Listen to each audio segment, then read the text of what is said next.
Now it's time to see who has the heart. If you put your effort and concentration into playing to your potential, to be the best that you can be, I don't care what the scoreboard says at the end of the game, in my book, we're going to be winners. This is your time. Now go out there and take it. What an incredible Cinderella story, this unknown. Oh, he got all of that one. He's got to be pleased with that. The crowd is just on its feet here. Welcome to the Best of Tailgate Talk, where we go back into the archives and hear some of our special guests you may have missed the first time around. We'll be back with the Best of Tailgate Talk after this. Come see all your friends at Applebee's in Athens. 12 minutes guaranteed or it's free Monday through Friday, 11 a.m. to 3 p.m. 7 items to choose from. Can't make it for lunch? Visit them for happy hour, 3 p.m. to 7 p.m. or late night. Half-price appetizers with beverage purchase, 6 appetizers to choose from. Call 233-4430 or order online at Applebee's.com and pick your meal up with Carside to go. Applebee's Neighborhood Grill, Highway 72 in Athens, just off I-65. Eating good in the neighborhood. Real estate, real easy. That's the motto at Innovative Realty Solutions, and providing the highest quality real estate services is their mission. With sound real estate advice, the latest information, and a skilled analysis of the real estate market, Innovative Realty Solutions offers a better home buying and selling experience with a fair, ethical, and, yes, innovative process. Innovative Realty Solutions. Visit them on Facebook, online at innovativerealtysolutions.com, at 100 North Clinton Street in Athens, or call 230-5950. Innovative Realty Solutions. Real estate, real easy. When things go wrong, State Farm is here to help life go right. And Agent Michael Howell is the one who can help get things back on track. See Michael for your auto, home, life, health, property, and business insurance, and be ready for those unexpected twists that life throws at you. Ask about banking and annuities, too. Call State Farm Agent Michael Howell at 232-5400. Visit him online at michaelhowell.net or go see him at 903 South Clinton Street in Athens. State Farm Agent Michael Howell. There when things go wrong, here to help life go right.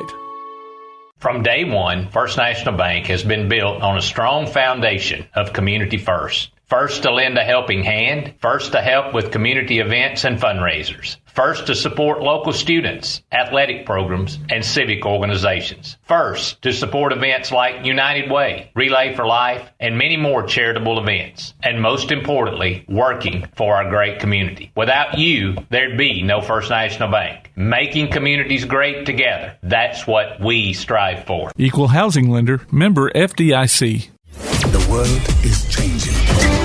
Changes. The Tailgate Talk app has changed. It's got a new name and a new look.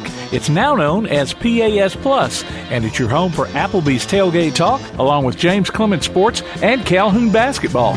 Change never hurt, huh? Look for the download links at PASnetwork.net or TailgateTalk.net. PAS Plus, Play Action Sports, plus a little extra. PAS Plus from Play Action Sports. Welcome to our first Best of Tailgate Talk show for this summer vacation. We're going to go back a few years for most of these segments. You'll hear a familiar voice for the majority of the time. Familiar if you've been listening to us for the last several years. Of course, we're talking about Bama Zach Green. This week, since the College Softball World Series is going on, I thought we'd revisit a conversation with a local girl who got to experience it firsthand. Whitney Jordan King, who's now a coach at Hatton High School, was known only as Whitney Jordan at the time we talked to her as an Athens middle school coach. She played for Auburn, where they went to the series in 2015 and 16. We also hear a talk with former Alabama football player and NCAA coach Jackie Sherrill. Our local coaching community lost a member in the past couple of days, Larry Tribble. We'll hear a visit we had with him the night he was inducted into the Limestone County Sports Hall of Fame. After that, we've got segments featuring Chuck Cooper III, whose father was the first African-American to be drafted into the NBA, Bronswell Patrick, who pitched with the Milwaukee Brewers and San Francisco Giants and also did a stint in Huntsville with the Stars along the way, and we wrap things up with Andy Burcham, voice of the Auburn Tigers.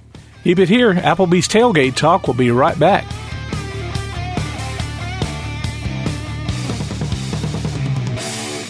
P4 Physical Therapy is a new outpatient provider offering community-based care with a unique partnership model that allows them to consistently deliver world-class outpatient care, emphasizing personalized hands-on treatment. Whether it's orthopedic, physical, geriatric, or manual therapy, sports or neuro rehab, telehealth, or most any type of muscle or joint pain, P4 Physical Therapy promises to treat you with integrity, compassion, faithfulness, and selflessness. Locations in Athens, Huntsville, and Winfield, Alabama, as well as Fayetteville and Knoxville, Tennessee. Look for them on Facebook or online at p4physicaltherapy.com. Daly & Son Car Care is Ardmore's only one-stop auto repair and tire shop.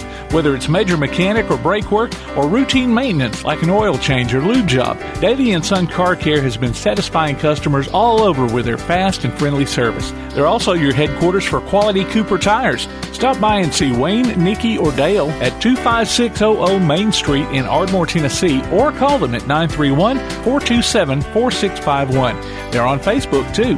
Daly & Son Car Care, open Monday through Friday, 7:30 till 5, and Saturday, 7:30 till noon. Temperatures are not the only thing starting to sizzle. Fiber fast internet from Ardmore Telephone Company is fire. Switch or upgrade to a gig for only $89.90 a month. Stream summer blockbusters. Use your Wi-Fi to monitor your smart grill. Cool off with connected smart home devices. And so much more. Call 800-830-9946 to get gig connected today. That's 800-830-9946. Introductory prices for new fiber customers only. With all the technology around us today, it's hard to keep up. Goldsmith Technical Services specializes in residential and commercial computer and electronics repair, automation, IT services, and home theater systems and audiovisual services. Goldsmith Technical Services. Call or text 256-203-4226. Visit them on Facebook or online at goldsmithtechnical.com. Let them tailor a package that meets your needs. Goldsmith Technical Services, 256-203-4226. While others have come and gone, the Lion's Den Gym has been roaring as a workout and exercise fixture in Athens, growing from its humble basement beginnings in 1981 to their current 10,000 square foot location at 212 Commercial Drive in Athens. The Lion's Den offers 24/7 access to their ever-expanding equipment collection that includes treadmills and climbers, elliptical trainers, stationary bikes, loose weights and dumbbells, and over 45 different weight machines. Contact the Lion's Den Gym about a membership today at 256-652-2627. Visit them online at lionsdengym.com or on Facebook. The Lions Den Gym, 256-652-2627. Tune in every Tuesday through Thursday this coming football season for the WKAC Coaches Shows. Join us as we get the scoop from Ardmore, Athens, Clements, East Limestone, Elkmont, James Clemens, Tanner, and West Limestone. The WKAC Coaches Shows on 1080 WKAC. Welcome back to the best of Tailgate Talk on 1080 WKAC. We've got Coach Whitney Jordan, former Auburn University softball player. Local hero. We followed your career for a long time, Coach. Well, congratulations and welcome to the show. Thank you. I'm glad to be here.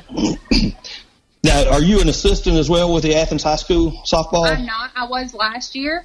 And, I recently had a baby, so we just kind of... Congratulations. Thank you. We just kind of swap, and I love it. Me and my dad are coaching. Me and my dad and Leslie Bass are coaching Athens Middle School. And unfortunately, our season got cut short, but, we've had a blast. How many games did you get to coach? About eight. Wow, that's not... Those kids, that's just hard that you got to only spend that few games with them and boom, it's over with. Yes, it was very tough. We only got to play 2 regular season games. So, that was tough. Wow. 2 tournaments in and two regular season games in. How many seniors did you have, Coach? She's middle school. She's middle school. We only. That's right.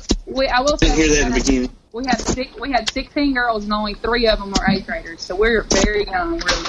We're very young. Mm-hmm. So is this your first year as coaching the middle school team? It is. It is. Okay. They've had a team before though, correct? Yes. They have. So what was your record? I know we had a winning record. Well, I know that I want to say we won 6 games. 6. Okay. 6-2? Yeah. That'd be 6-2 then. So. Yeah, I want to say that. I should know that, but I'm not a numbers person. I know most coaches are numbers people, and they keep up with staff numbers. I've never been that person. That was weird because I realized, like, as a player, if I kept up with my numbers, it would all get in my head. So from then on, I'm not a numbers person. Your dad should have been keeping up with that for you. Yeah. Oh, yeah. He's not going to do that. He just does. Oh, man. So how you been dealing? What do you teach at the middle school? I do not teach school. I am the PE coach at Julia Newman Elementary School. Okay, you're at the elementary school. Okay. Yeah, I teach kindergarten through 3rd grade. I love it. It's so much fun. So you're not having to work out any really. So how are you doing this through the rest of the school year then? Are you having to work out any kind of schedule with those kids? With the softball team? Yeah. Or with, as of right now, I mean, we can't do anything. It's unfortunate. They can't get on campus. We can't do anything with them. I will say I've been Zooming with them. I don't know if y'all are familiar with the Zoom app. Oh, yeah. That's all we've heard about. I stay in touch with them, but no, I mean, unfortunately, we can't do anything. It's terrible. It's awful. Well, you've been having to, I guess, keep up with it with your classes, though, too. Yes, we actually, we're technically on spring break right now, so we're not doing anything with that this second. But Monday, we have like a meeting, a school-wide meeting, and we're going to try to plan a plan and figure out what's going to happen, where we go from there. Well, tell us a little bit about your time. Okay, go ahead, Tim. That's kind of where I was going. I had contacted her, back when she was at Auburn, and they were doing their World Series run and all that stuff. And, of course, I guess with the school, she couldn't do anything. Yeah. So. We're crazy. But my time, are you asking about my time at Auburn? Yeah, time at Auburn, yeah. I mean, I honestly never thought, like I said, I grew up an Alabama fan, never even thought about Auburn. Never. But it was good, especially my first 2 years. I mean, it was awesome. It was amazing. I couldn't ask for a better experience.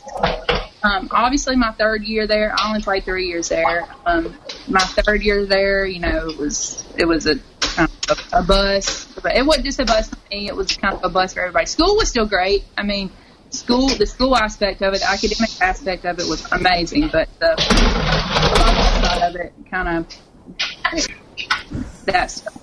But yeah, the first 2 years were dream come true. Everything I imagined, everything I dreamt of. It was awesome. I couldn't ask for anything better. Yeah, I believe it was your freshman year when you were put in the pinch run during the college the World Series.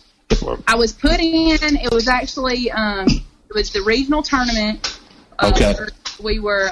It was a tie ball game. It was in the 9th inning. I got put in to pinch hit, and I got the winning RBI to send us to the World Series. Yes. Yeah, that was pretty cool. Yeah, that was cool. Yeah. I was excited. We were all happy. Yes. Well, we were happy for you. Yeah. Yes, we were. I appreciate Todd talking like a politician there. We were happy for you. Thank you.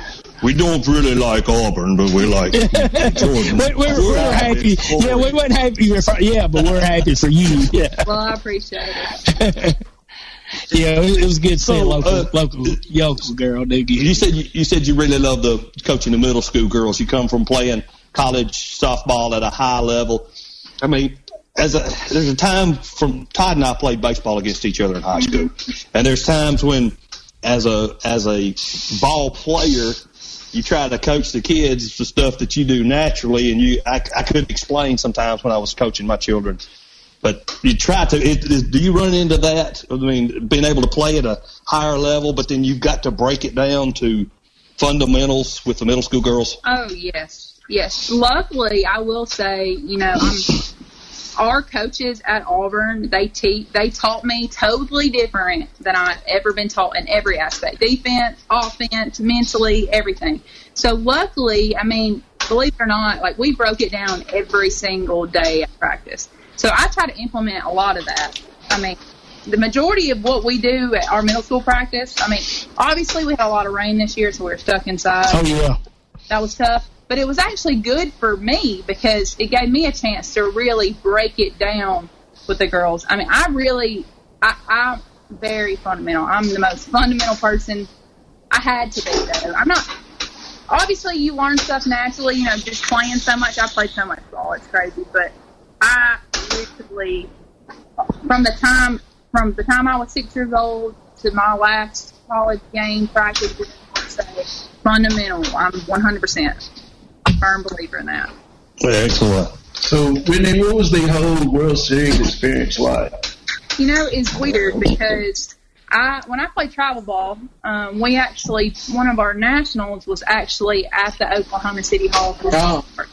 And so, like, you know, you're playing as a high school kid, and you're like, wow, you know, my dream is what I want to be.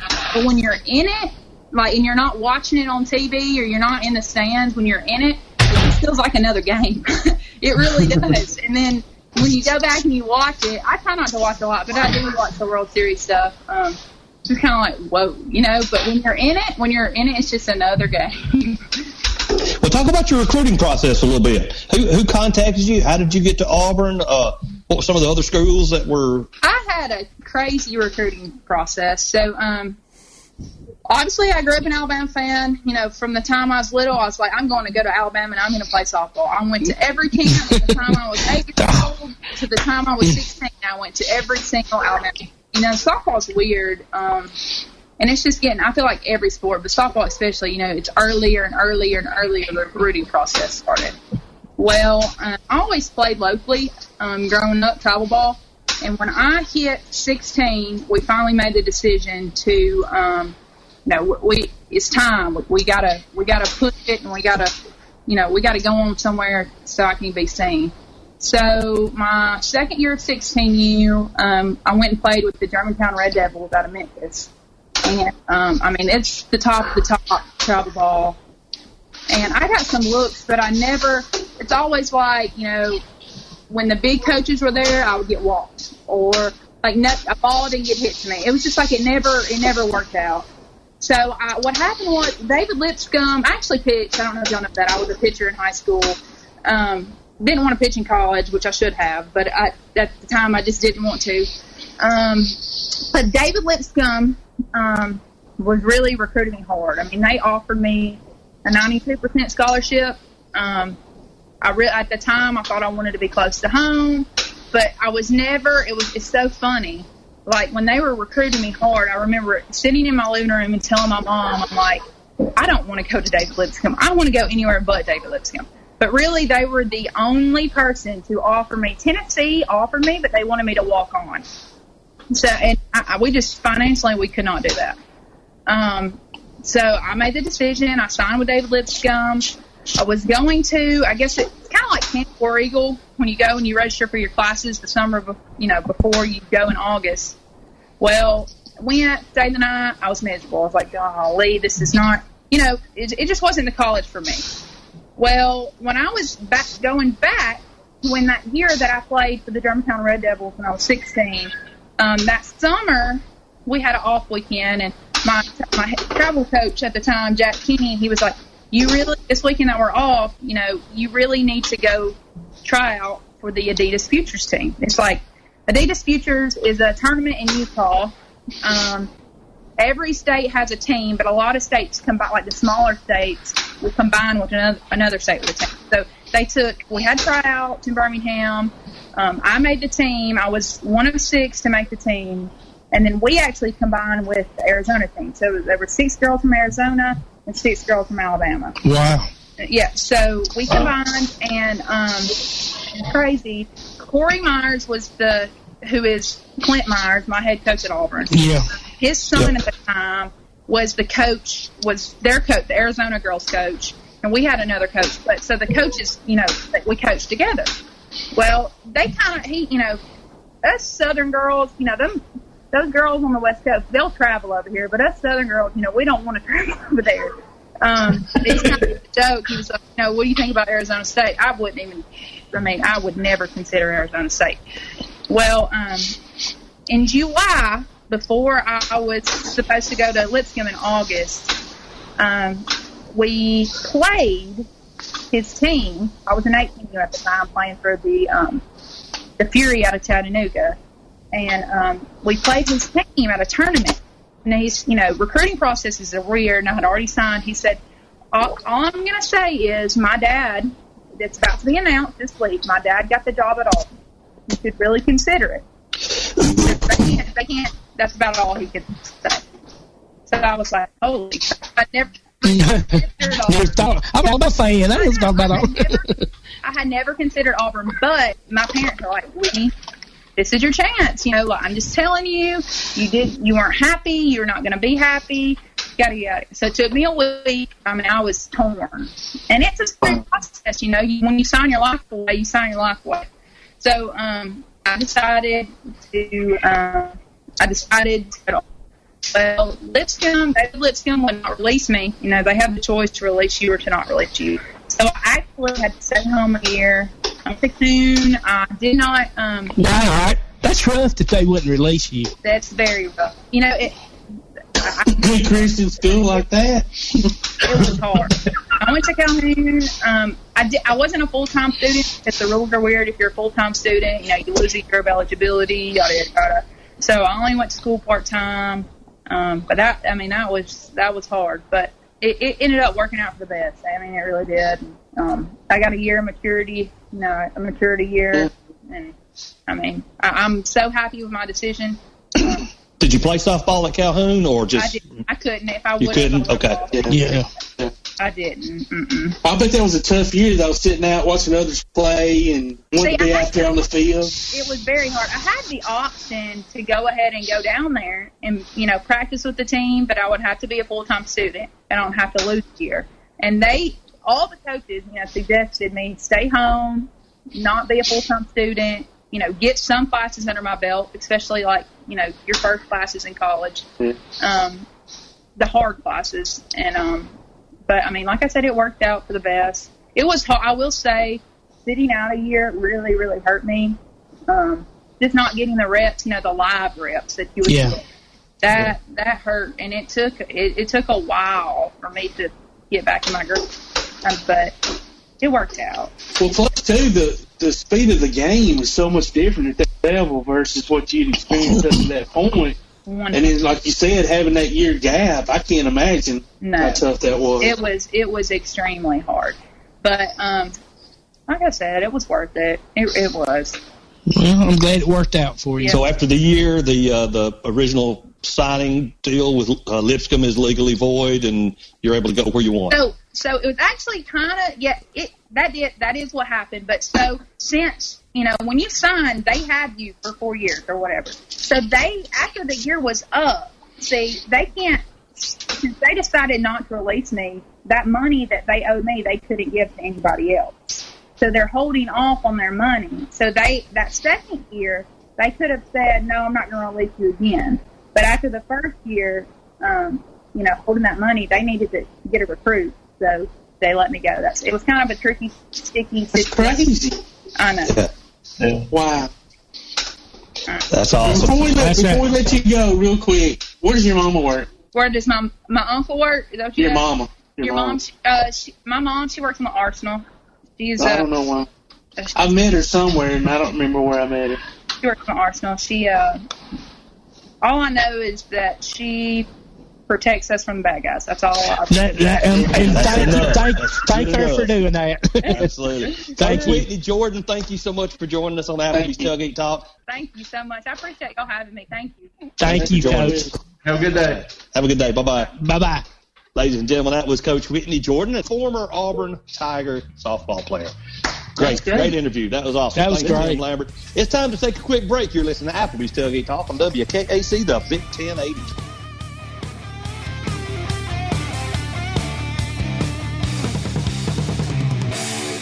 Limestone Drug, located on the square in downtown Athens, is your local Health Mart pharmacy. As your local Health Mart pharmacy, Limestone Drug is locally owned and has a personal commitment to the community. Limestone Drug honors prescription drug plans, including Medicare. They accept flex spending cards and fill prescriptions in minutes, not hours. Limestone Drug knows there's nothing more important than your family's well-being. So shop Limestone Drug at 200 West Market Street in Athens, your local Health Mart pharmacy. Limestone Drug, caring for you and about you. Your roof is the first line of defense for your home. Do you have water stains on your ceiling, paint peeling off your walls, shingles missing? It's probably time for you to get your free roof inspection. Locally owned and operated, licensed, and insured, Yellowhammer Roofing is the Yellowhammer State hometown team. Yellowhammer Roofing. Let our family protect what's most important to you, your family. 256-232-1933 or online at yellowhammerroofing.com. Spick and Span Power Washing. Patios, sidewalks, driveways, houses, roofs, gutters, and windows. Commercial or residential. Serving Athens, Fayetteville, Harvest, Huntsville, Grant, and Coleman. Visit their Facebook page and see what they can do for you. Get your free estimate. Call 256-795-0505. Spick and Span Power Washing. For screen printing, sign printing, banners, logo design, and more, look no further than That Shirt Printing Place. Located at 709 North Jefferson Street in Athens. Call 256-444-1827. That Shirt Printing Place. Visit them online at thatshirtprintingplacellc.com. Look for them on Facebook too. That Shirt Printing Place. 256-444-1927. That Shirt Printing Place. Takes a snap. He's rolling to his left. He's looking downfield. He's looking in the end zone. Throws a jump ball. It's complete. Touchdown, Golden Eagles. Join us this coming season for Athens High School football. Greg Young will bring you all the exciting play-by-play online at WKAC1080.com or on your WKAC Sports app. You can also hear it on your Amazon Echo or Google Home device by saying Play WKAC Sports. Listen for the radio replays Saturdays at noon and check out the archives on the WKAC Sports page. Golden Eagle football from 1080 WKAC. You're listening to the best of Tailgate Talk on 1080 WKAC. Let me give a brief introduction to this gentleman right here. 1966, he is Alabama graduate assistant. 67, an Arkansas graduate assistant. Iowa State coach, defensive coordinator, defensive back coach, Pittsburgh. Head coaching stints at Washington State, Pittsburgh, Texas A&M, Mississippi State, 180 wins overall, 3 Southwest Conference championships, and the list goes on and on. Walter Camp Coach of the Year in 81, Southwest Coach of the Year in 85, 86, and 87. Ladies and gentlemen, welcome Coach Jackie Sherrill to Applebee's Tailgate Talk. Coach, thanks for joining us today. It's truly an honor. Well, thank you. I'm welcome to be on your show. Thank you. Well, all of us here, I'm the Auburn. This is Tom McClung. I'm the Auburn fan of the bunch. And the rest of these yahoos right here are the Bama fans. So we've all seen you on opposing sides, but one thing, we all respected you, and you always brought a competitive team to the field. You beat us also. So what's going on with you now? Right now, when I retired, I did radio and TV.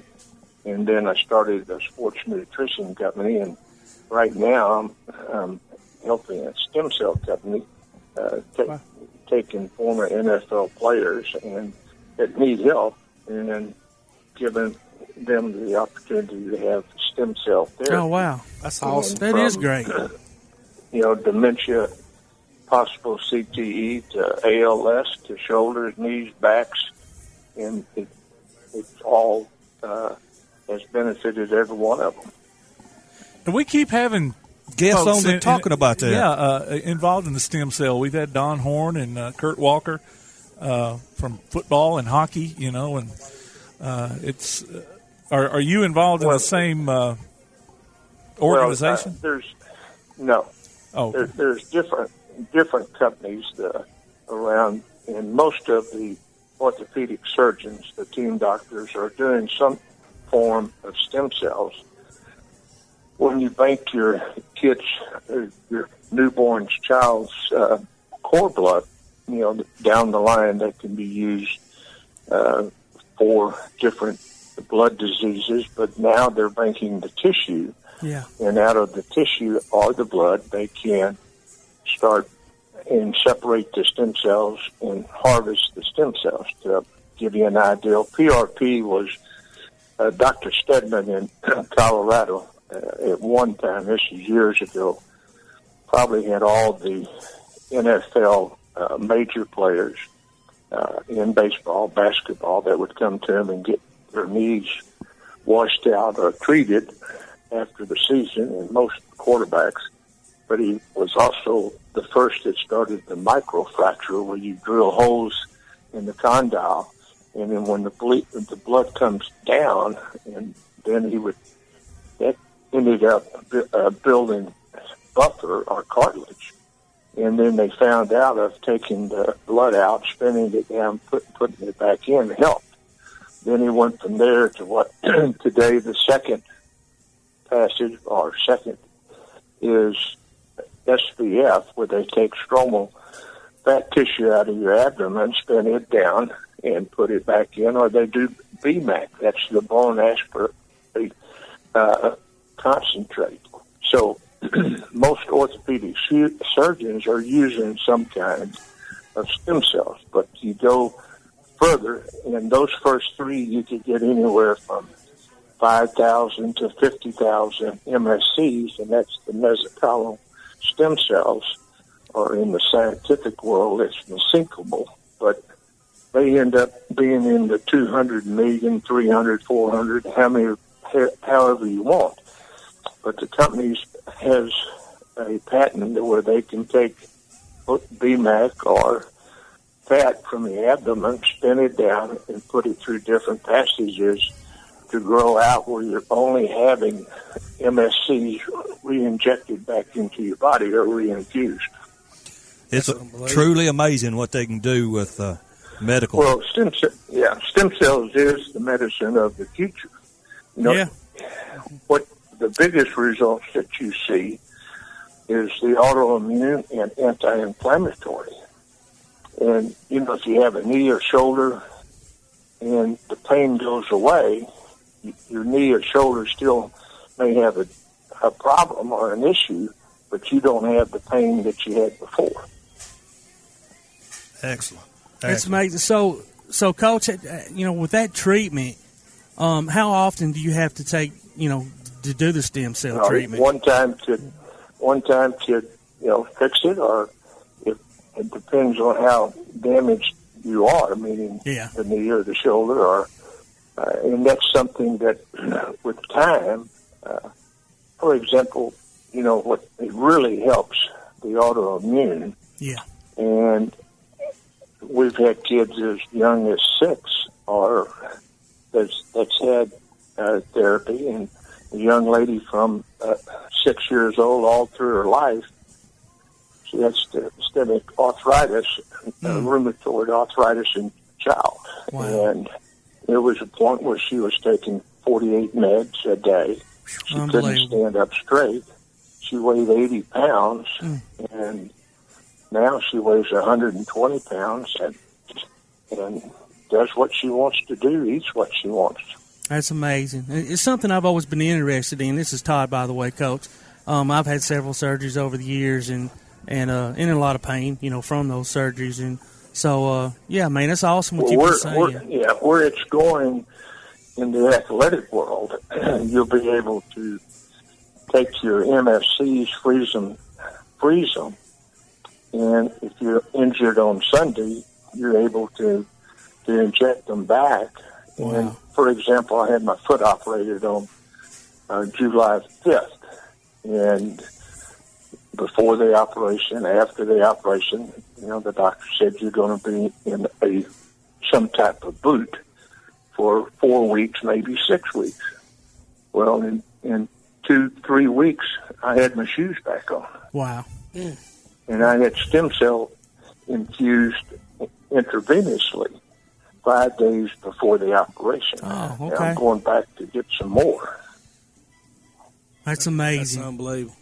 Well, Coach, I hate. I mean, this is very interesting. Yeah, I hate this, but also I love to talk some football because being an Alabama fan, Coach, What was it like for you as a high school player to be recruited and go play for Coach Paul Bear Bryant?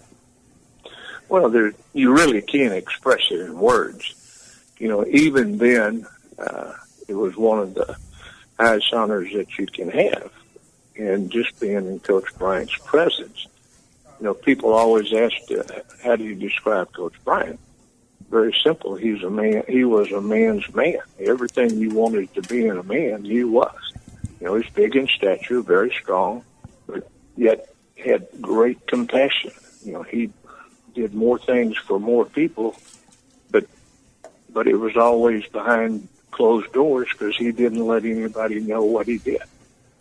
But it wasn't easy. There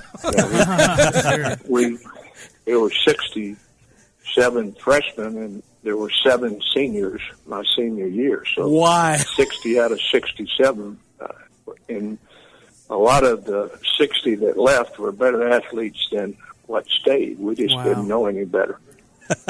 Coach, we know how when he was at A&M with the Junction boys, did y'all have any strict or hard training like that going up?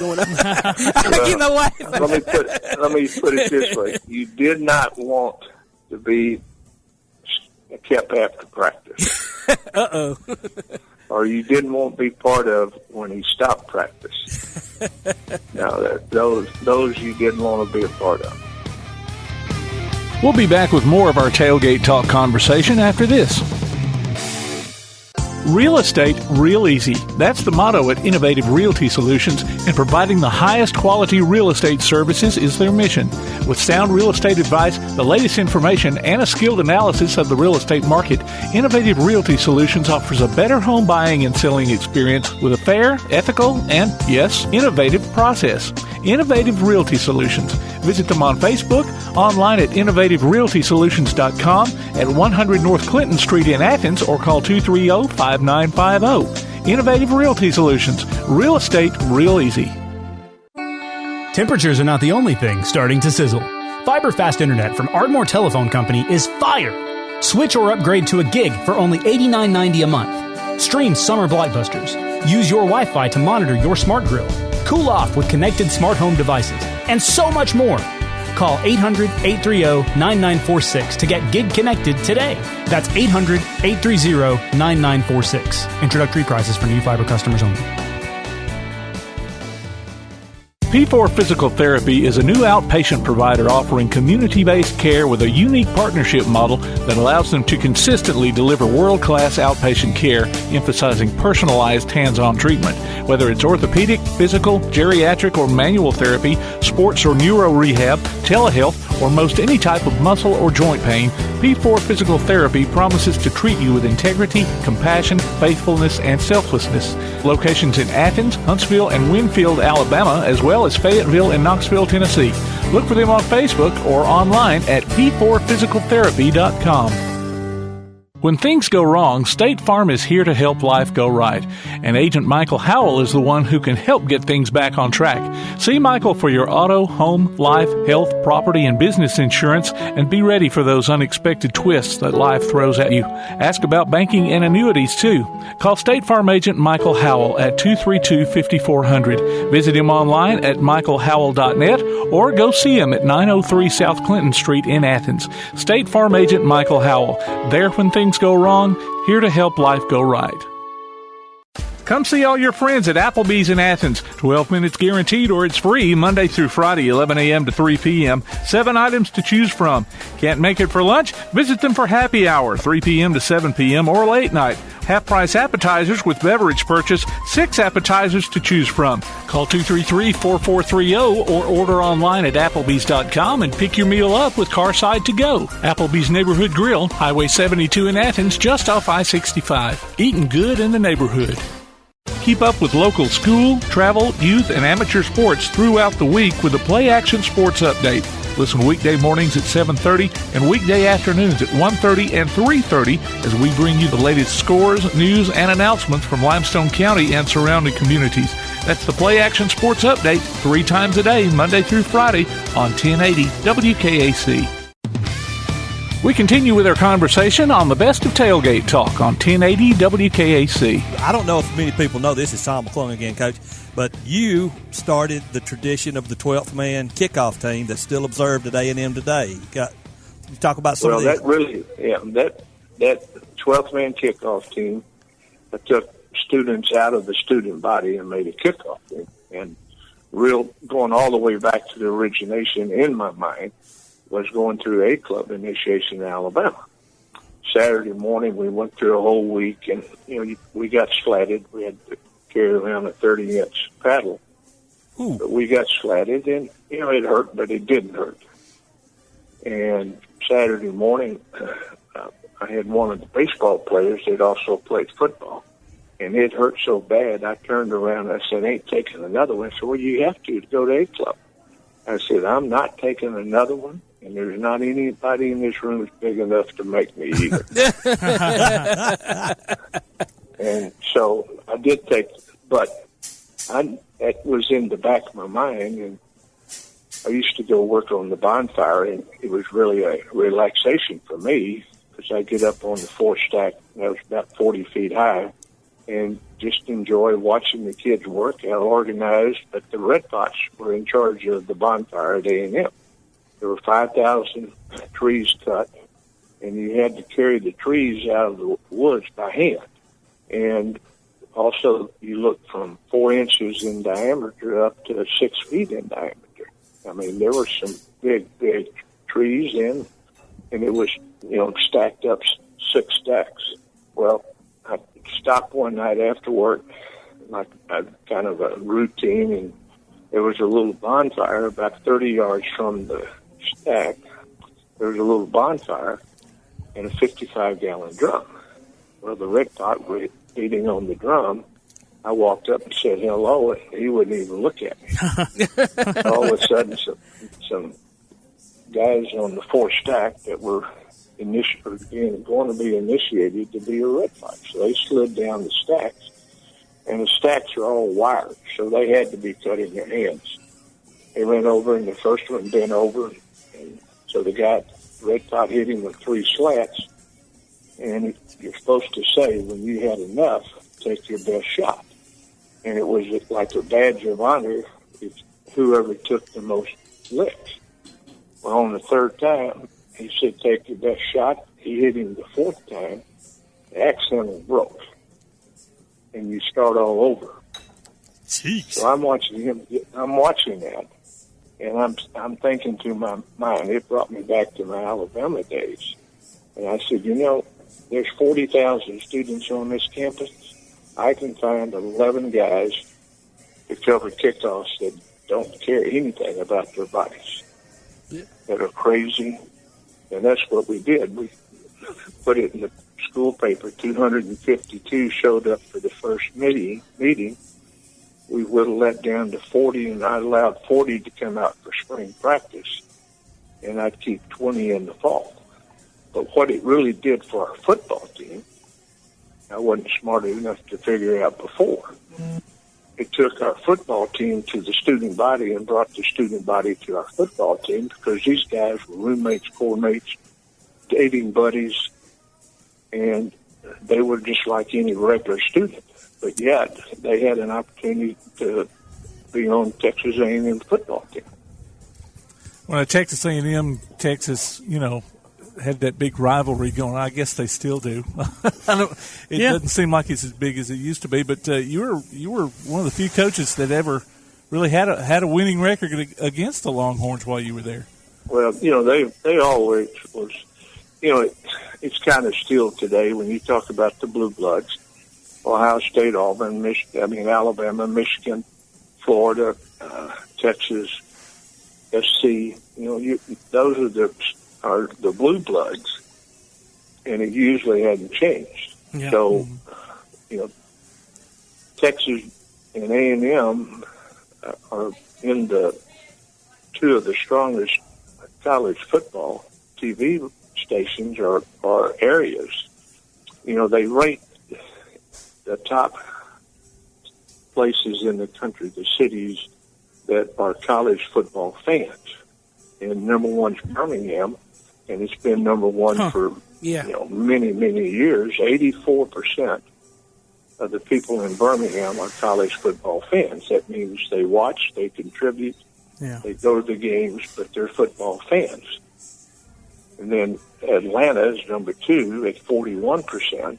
Then you have Tampa, St. Pete, which really shocked me. And then you have Houston and Dallas-Fort Worth.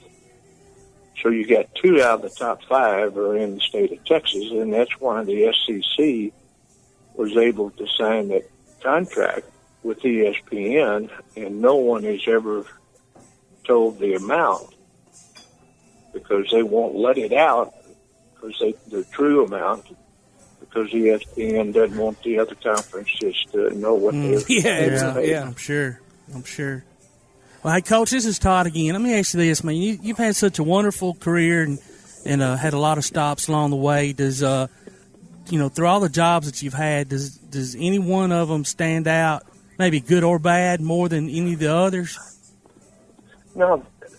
What people don't understand, in the locker room, you may be wearing the colors of that school, but you're playing for the guys in the locker room. Absolutely. And there's the coaches' relationship to the players is more important than that check. Well, not today, but back then, that check they were getting from the university.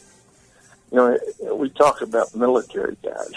The military is not any different than building a football team. You're building a group of people to be able to execute at the same time. And guys that go to war, they join the service for the flag. Yes, sir. But they go to war for their fellow airman or military buddy that's in that foxhole with them. That's true. That is awesome, Coach.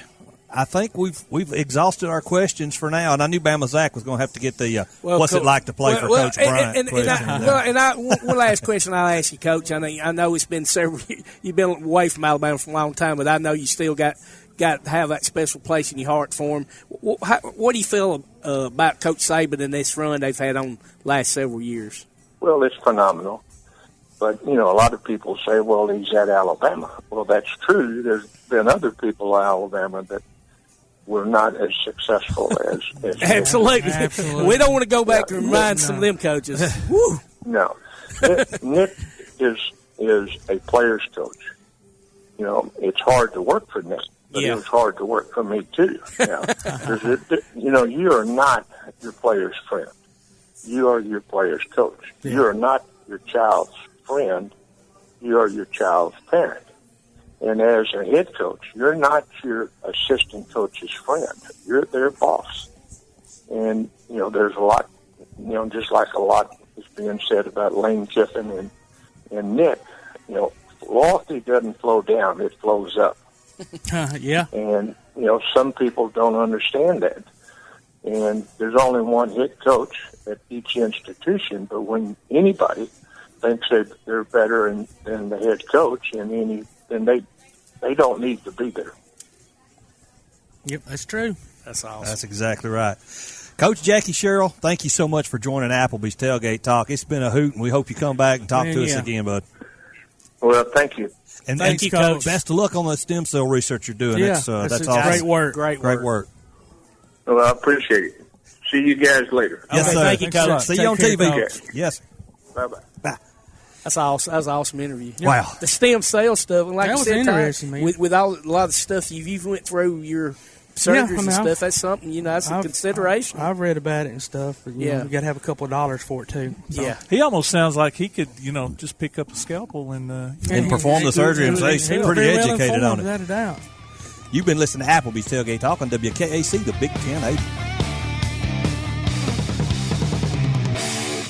From day one, First National Bank has been built on a strong foundation of community first. First to lend a helping hand. First to help with community events and fundraisers. First to support local students, athletic programs, and civic organizations. First to support events like United Way, Relay for Life, and many more charitable events. And most importantly, working for our great community. Without you, there'd be no First National Bank. Making communities great together. That's what we strive for. Equal housing lender, member FDIC.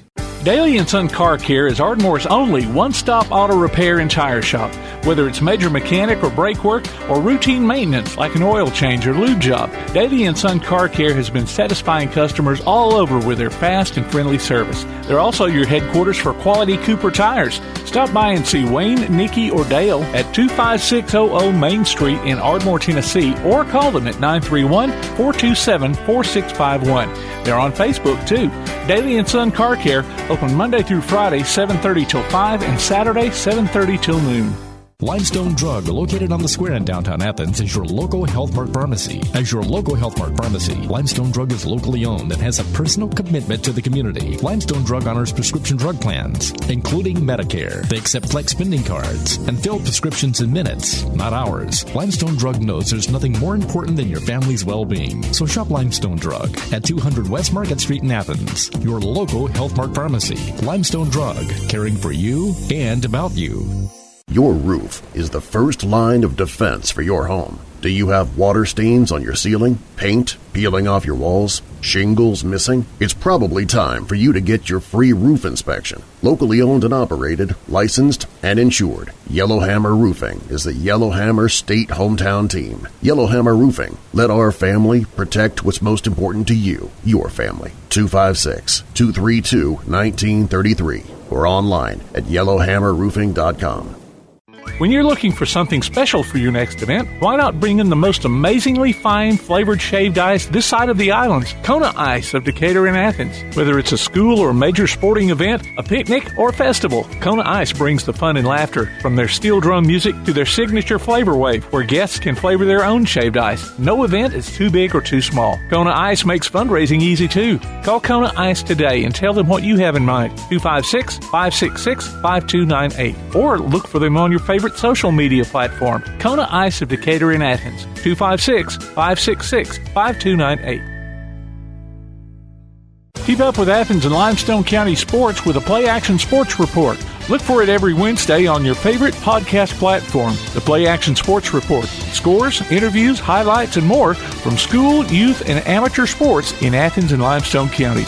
The Play Action Sports Report every Wednesday on your favorite podcast platform or online at pasnetwork.net. Welcome back to the best of Tailgate Talk on 1080 WKAC. Now we've got the man, the myth, the legend himself. Legend for sure. Coach Larry Tribble. Yeah. Welcome to the show, Coach. Thank you very much. Congratulations. I appreciate that. Thank y'all all. Now tell us again before off air, you've had a little experience in this, right? You and Coach Lester. Me and Coach Smith, they used to try to, in between games at the county tournament, they would get those people to talk on the radio, giving whatever. Analysis, I think is the right word. Right. There you go. For what was going on. And color commentary. Right. And we kind of fumbled through it. I'm sure y'all both got through it good. Well, I don't know about Coach Lester. Lester. Yeah, that's a different story. Well, I had to put him a little bit higher than me now. Oh, Lester. Yeah. Oh, me. So, Coach, how does it feel going in the Hall of Fame? Well, it's amazing. I'm very humbled by the whole thing. I mean, to say I never believed this would happen is an understatement. I coached girls. Years ago I thought, well, I'll never coach girls. Guys, and I did coach guys. I coached guys in football, baseball, track. I coached a lot of boys sports too, but coached my son Tyler. I did at West, but I got locked into girls, and when I was coaching at West and I really enjoyed it, and I continued on with that. When I went to Mississippi, I did the same thing. Yeah. So I retired in Alabama and retired in Mississippi. But I've had a great career. Great career. And we hear that you're still not retired. Well, you're semi-retired. Well, He's advising. He's an advisor. Right, I'm an advisor. That's it. I'm planning on playing with my grandkids. I got 4 grandkids, and my oldest, she's 10. She'll be 10 in September, so I'm really starting to play with her and do things with her. So I want to go back to you getting into coaching the girls. Okay. Was it something that they approached you and said, "Hey, Coach, would you?" Or was it something that said, "Hey, Coach, you're going to"? Well, do. We need a little bit in between that. A little bit in between that. It started out, I was helping boys and girls at Ardmore High School, and I coached softball, basketball, and baseball, and whatever. But back, every small school, the coach had to do more than one sport. A little bit of everything.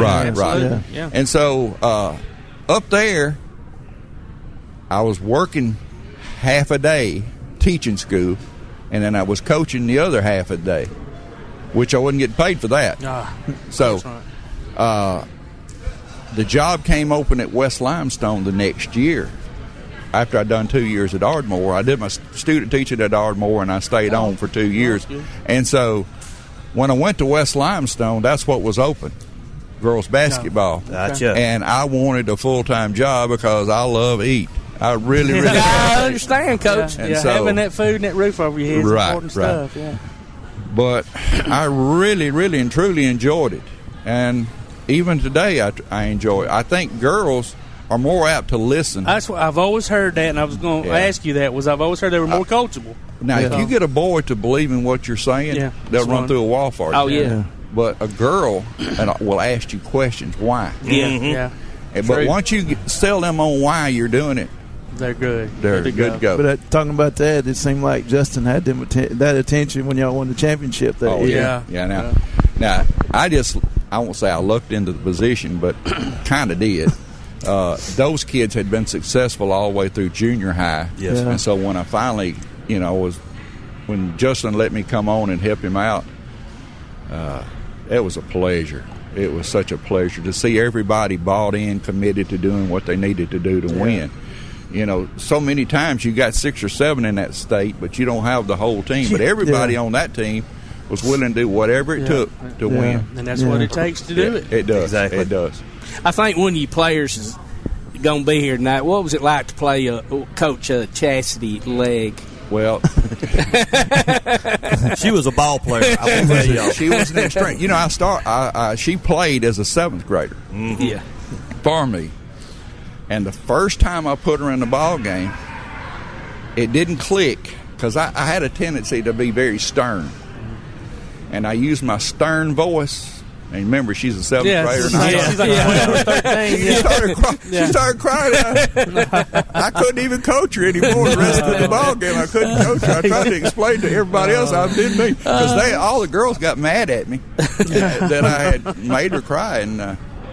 But, her dad, she had a dad that took the time up with her, and there never failed Sunday afternoons we'd go and we'd take some time out. And she's a wonderful human being. Yeah, I remember really when Zane got his scholarship. Yeah, Johnny said, "I got all 4 of them through school with the scholarship, with basketball scholarship." Right. And that was true. Yeah, that is true. But they all had talent too. They all had talent. Absolutely. Yep. And then the height and the that helped. The body. To Johnny go and Phyllis, they both great people. Yeah, right. Absolutely.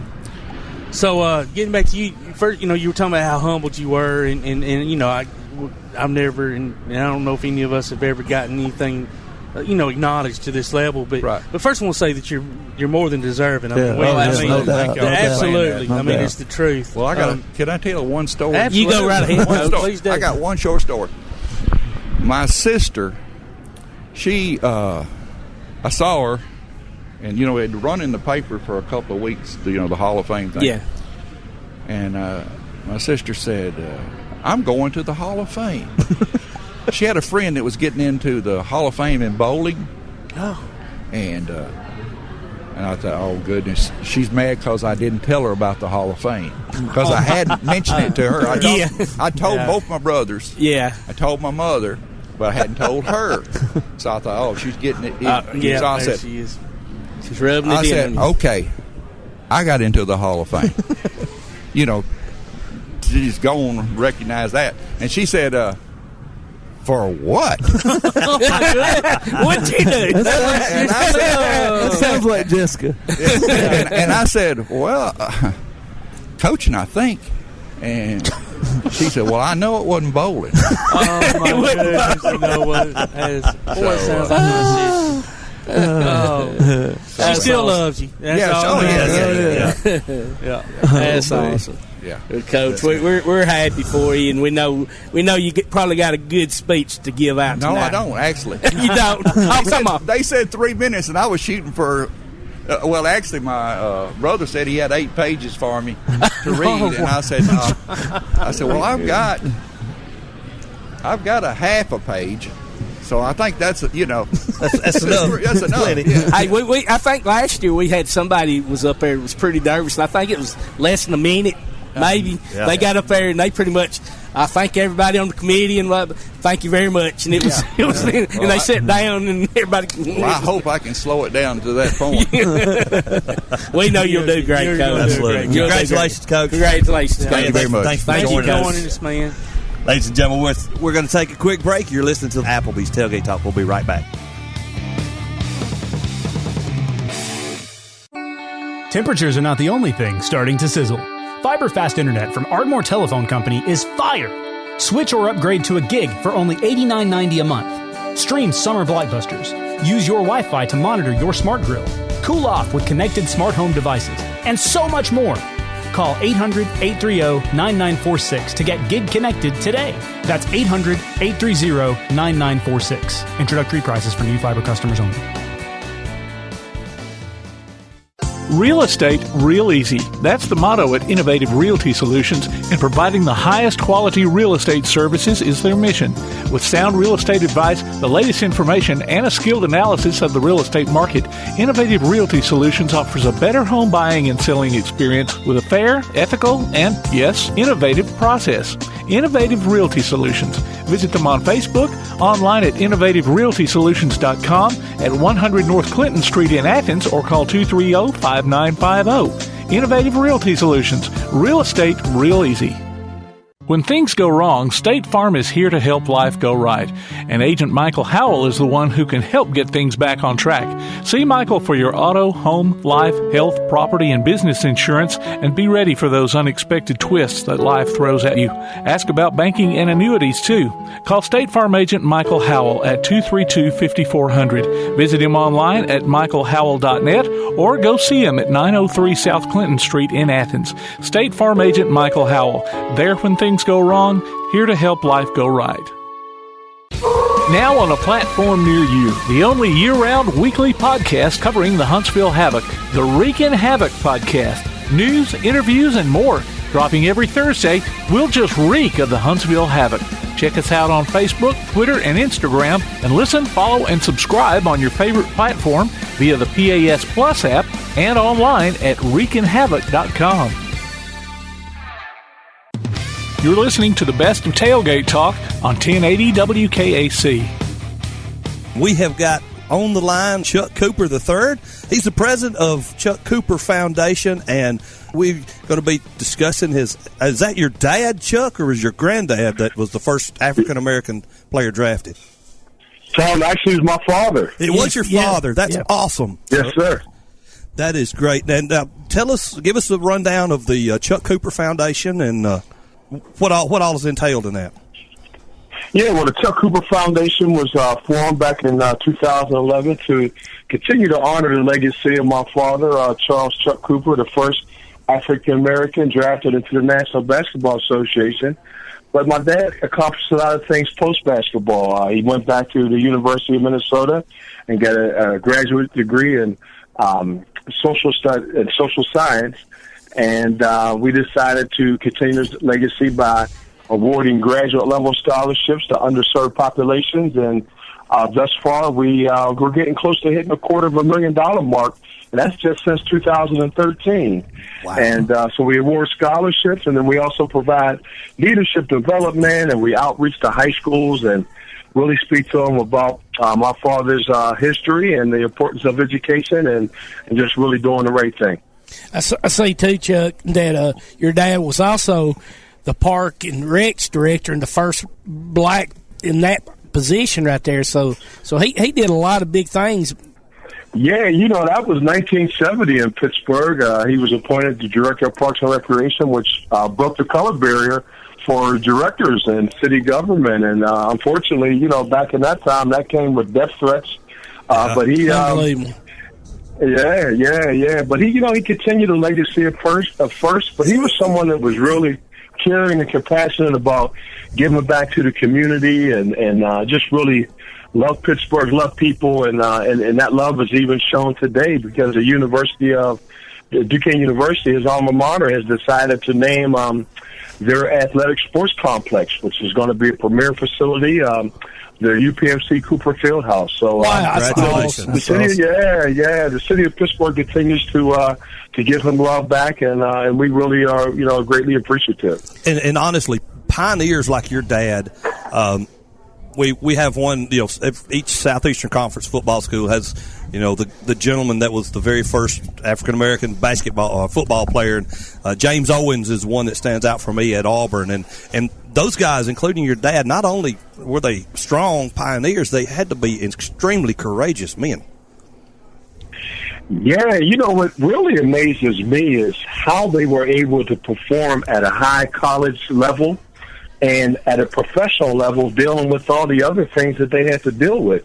Nowadays, these teams, they hire psychologists and motivational speakers to come on and get the team to play together and unify. And these guys were ostracized from their teams and had to really deal with a lot of unpleasant things. So the fact that they were able to perform at a high college level and at the professional level really just simply amazes me. Well, your dad, Chuck, he played for my favorite NBA team, the Boston Celtics. So I'm just going to throw that out there right there, brother. My favorite team, too, so we got something in common. There you go, brother. So tell us a little bit about your dad. Started, I guess, maybe from high school to college, and then becoming the first African-American to be drafted in the NBA. Yeah, well, it started in Pittsburgh at Pittsburgh Westinghouse High School. He won a city championship and was chosen first team All-City. Then he actually went to, a lot of people don't know this, but his first semester he went to West Virginia State College, where another NBA pioneer, Earl Lloyd, came shortly after he left. And my dad left because he was drafted to serve his country. He was drafted into the Navy. Wow. He was honorably discharged in 1946. Came back, enrolled in Duquesne University. Scored over 1,000 points in his Duquesne career, which was kind of unheard of back then. And he led the Duquesne Dukes to two NIT tournaments. And back then, that was the big dance. It wasn't the NCAA. And he was, not only was he an All-American at Duquesne University, but he was elected team captain back in 1949-50. So Not only did he get a chance to go to Duquesne and get a great education, but he also was able to start to really begin to develop his leadership potential. And Chuck, this is Jay. I just stepped in. I help out some with him. But seeing that he signed with the Harlem Globetrotters as well coming out of college. Yeah, that's a great point, a great question. He was actually under contract with the Harlem Globetrotters when he got drafted by the NBA. And I actually have the original telegram that Abe Saperstein, the owner of the Globetrotters, sent to my dad, letting him know that he was going to release him from his contract so he could go on and break the barrier in the NBA. Wow. So now when you think about it, with the Harlem Globetrotters, if you were an African-American ball player and you want to make a decent wage, there was only one team you could play for. So there were probably thousands of players wanting to play for the Globetrotters, but only 10 people got selected to play. So you had to be a baller to play for the Globetrotters back then, because they weren't just about, tricks. They were out to really prove that African Americans could play.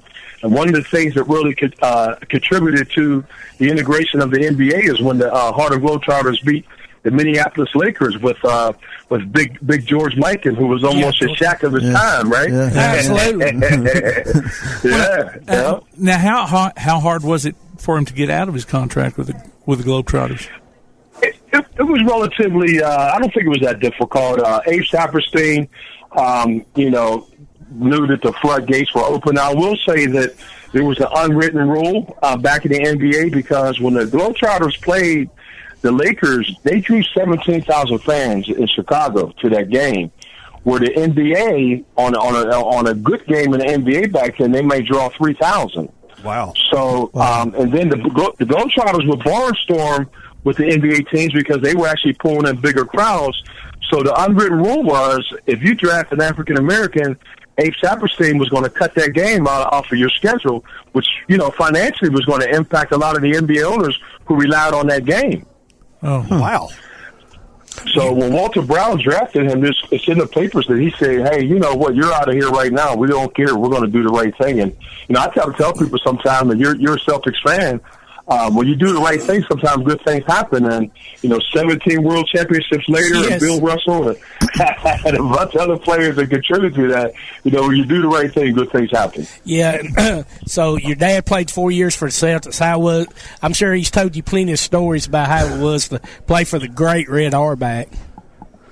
Oh, my goodness. And I had the honor and pleasure of meeting Red Auerbach and Bob Cousy and Bill Russell and those guys. But, Red Auerbach was somebody who believed in winning. He didn't care who you are, what you look like. And, when he drafted my father, the story goes, it was in a smoke-filled room in Chicago. Of course, they didn't have ESPN and cover the draft back then. But, it was Boston's turn to pick, and Coach Auerbach and Walter Brown were at the table. And Walter Brown, the owner of the Celtics at the time, said, hey, Boston takes Charles Cooper out of Duquesne University. And one of the other owners said, you can't take him, he's colored. And Walter Brown said, I don't give a damn if he's striped, polka dot, or plaid. Takes Charles Cooper out of Duquesne University because he's the best player available to help our franchise. And that was the 13th overall pick in that draft. So the Celtics organization and Red Auerbach, I tell people all the time, like, one of the major differences between my father and Earl Lloyd and Sweetwater Clifton, those are the first three, I affectionately call them, that integrated the NBA. As you compare it to Jackie Robinson's experiences, Jackie didn't get support from his own team. No. Yeah, that's right. He actually had some members of his own team that was not supporting him, but actually giving him what do you call grief? Very hard time. Giving him a hard time. Yeah. Were those three all went in the same draft, right? Yeah, well, my dad was drafted with the 13th overall pick in the second round. Earl Lloyd, I think, was 108 in the ninth round. And then Sweetwater Clifton, now this guy could play. All of them could play to get there, but Sweetwater's actually his contract was purchased from the Globetrotters by the New York Knicks, so he could join the Knicks in that same season. With a name like Sweetwater, you better be able to play. I remember him, being mentioned a lot. Legend of the Globetrotters. You always heard his name mentioned. Sweetwater. And then Chuck, your dad played with Bob Pettit in St. Louis, and later which became the Atlanta Hawks, correct? That's right. Yeah, he played with a lot of great players, and he really enjoyed his time at the NBA level. I will say that.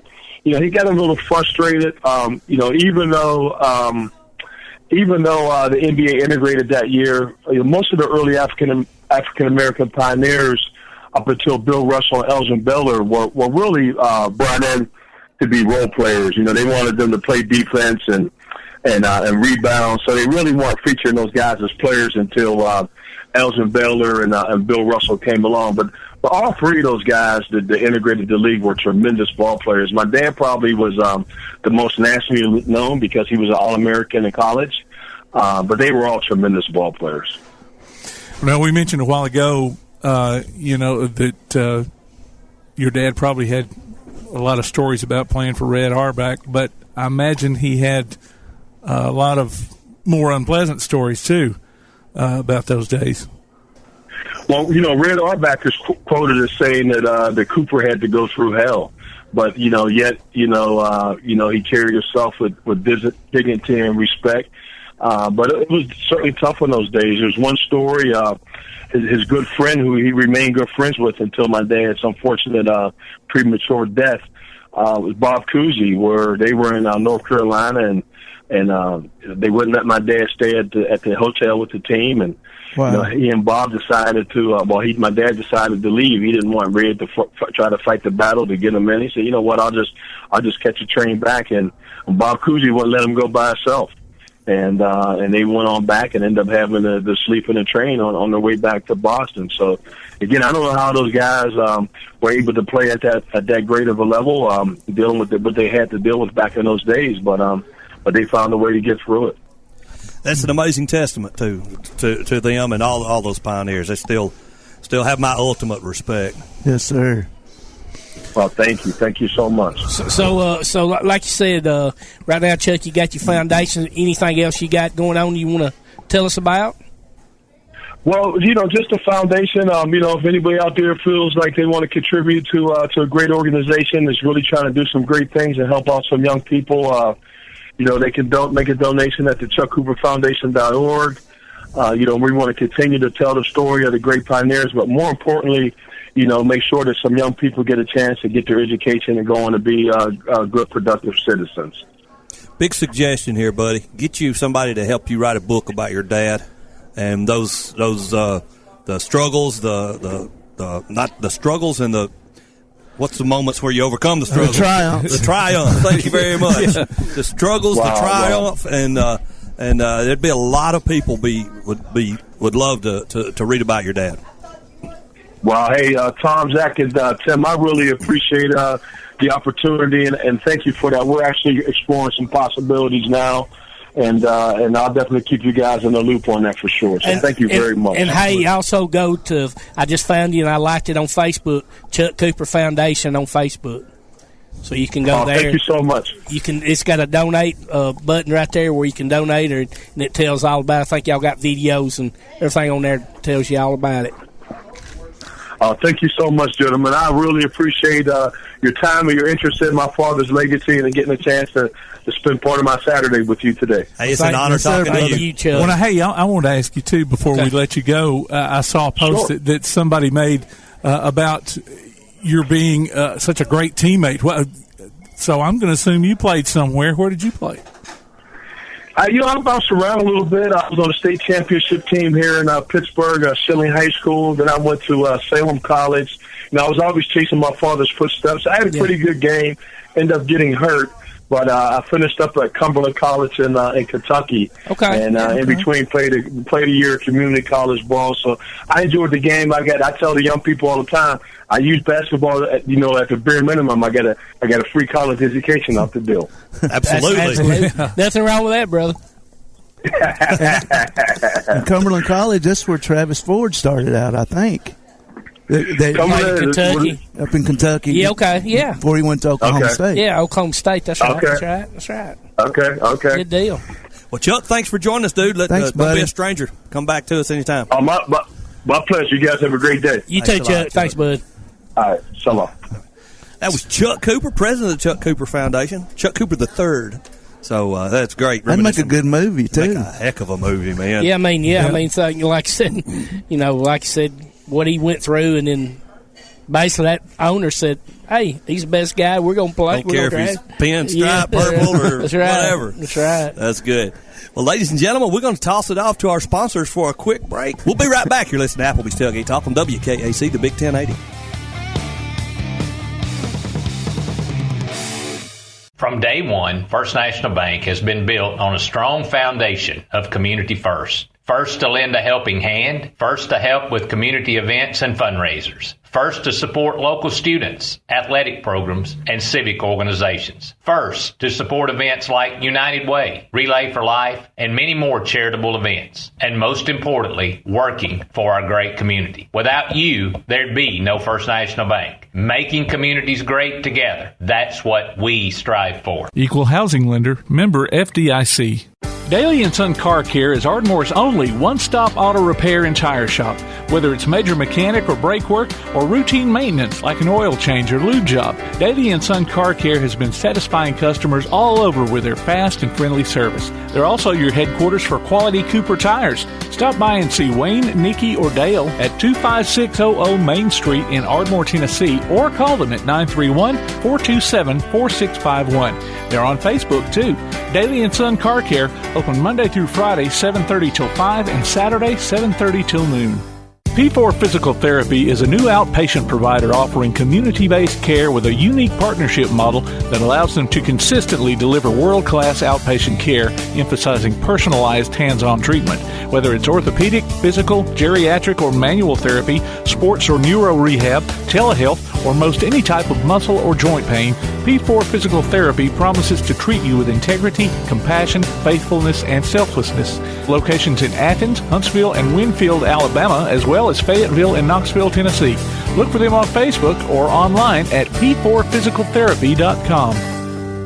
Your roof is the first line of defense for your home. Do you have water stains on your ceiling, paint peeling off your walls, shingles missing? It's probably time for you to get your free roof inspection. Locally owned and operated, licensed, and insured, Yellowhammer Roofing is the Yellowhammer State hometown team. Yellowhammer Roofing. Let our family protect what's most important to you, your family. 256-232-1933 or online at yellowhammerroofing.com. The world is changing. Changes. The Tailgate Talk app has changed. It's got a new name and a new look.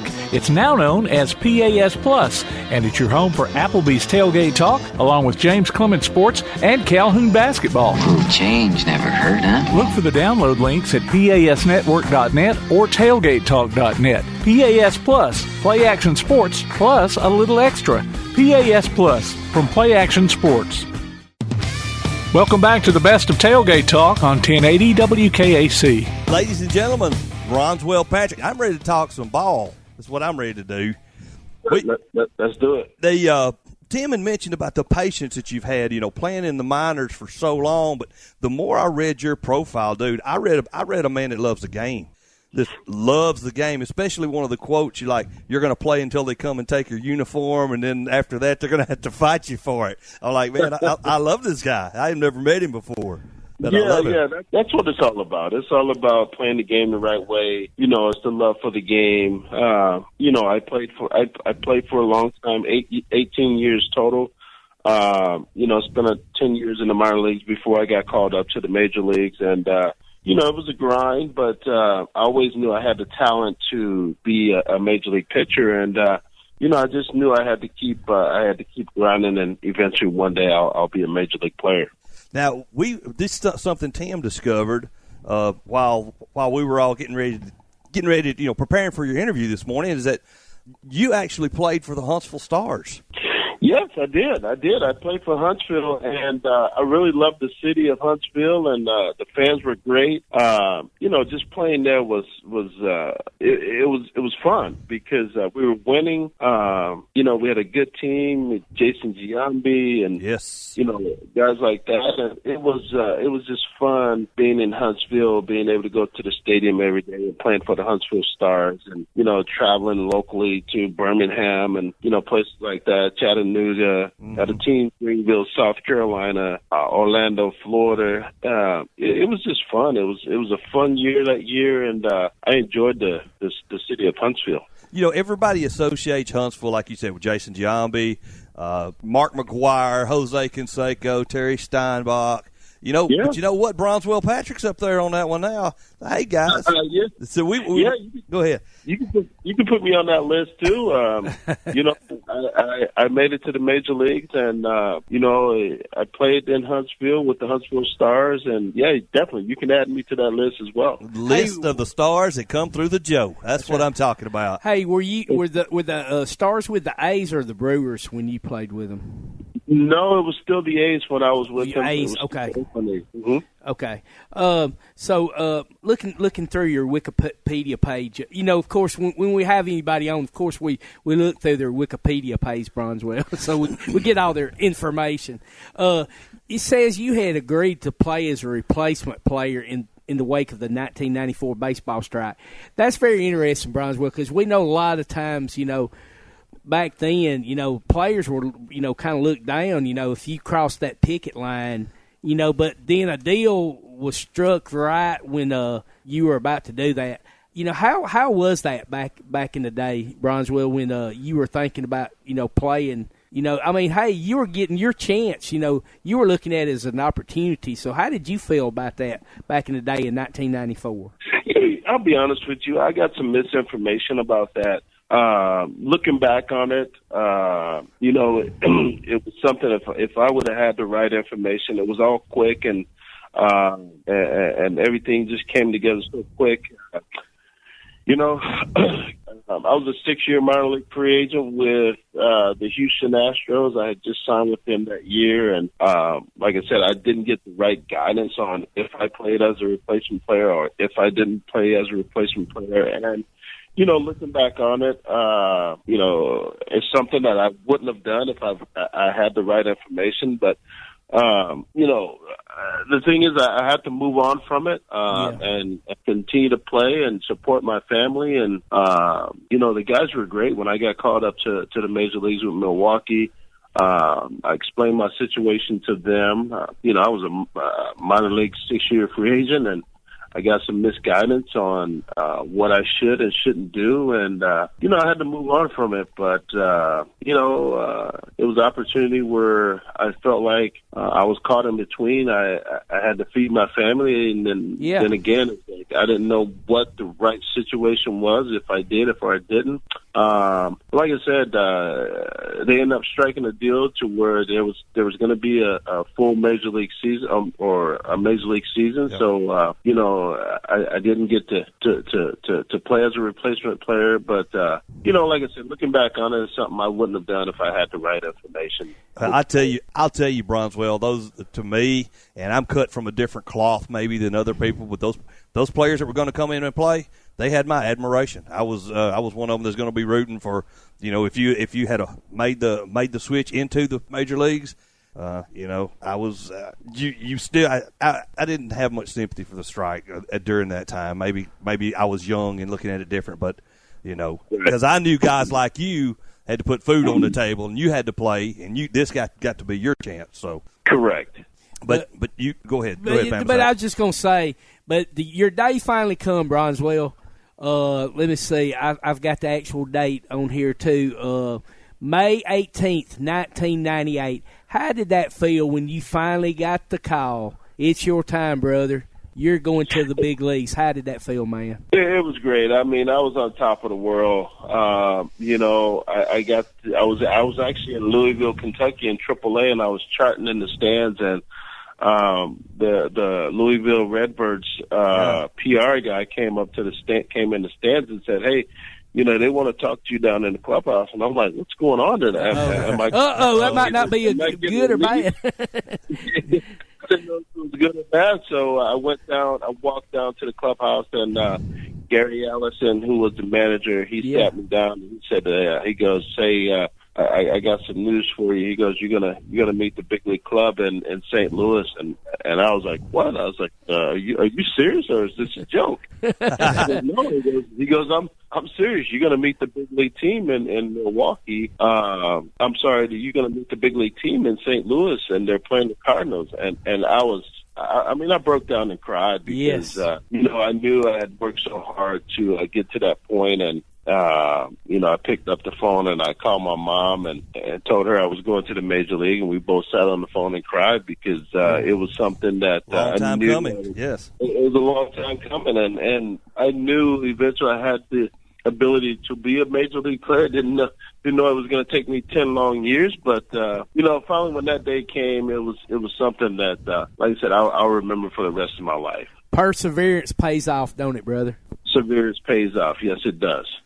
So you went to the Cardinals, and where did you go after that? No, the Brewers. Oh, I'm sorry, the Brewers. He met them the Brewers in the Cardinals. Yes. Oh, okay, my bad. Yeah, he plays for Brewers. I knew I was hearing something. Well, before you ask him that, I was wondering how that transition takes place. I mean, You go up there and meet the team. How long does it take before you're out on the field with your new team? Oh, I mean, I jumped on the plane. I jumped on the plane that morning. The game, they told me the night before.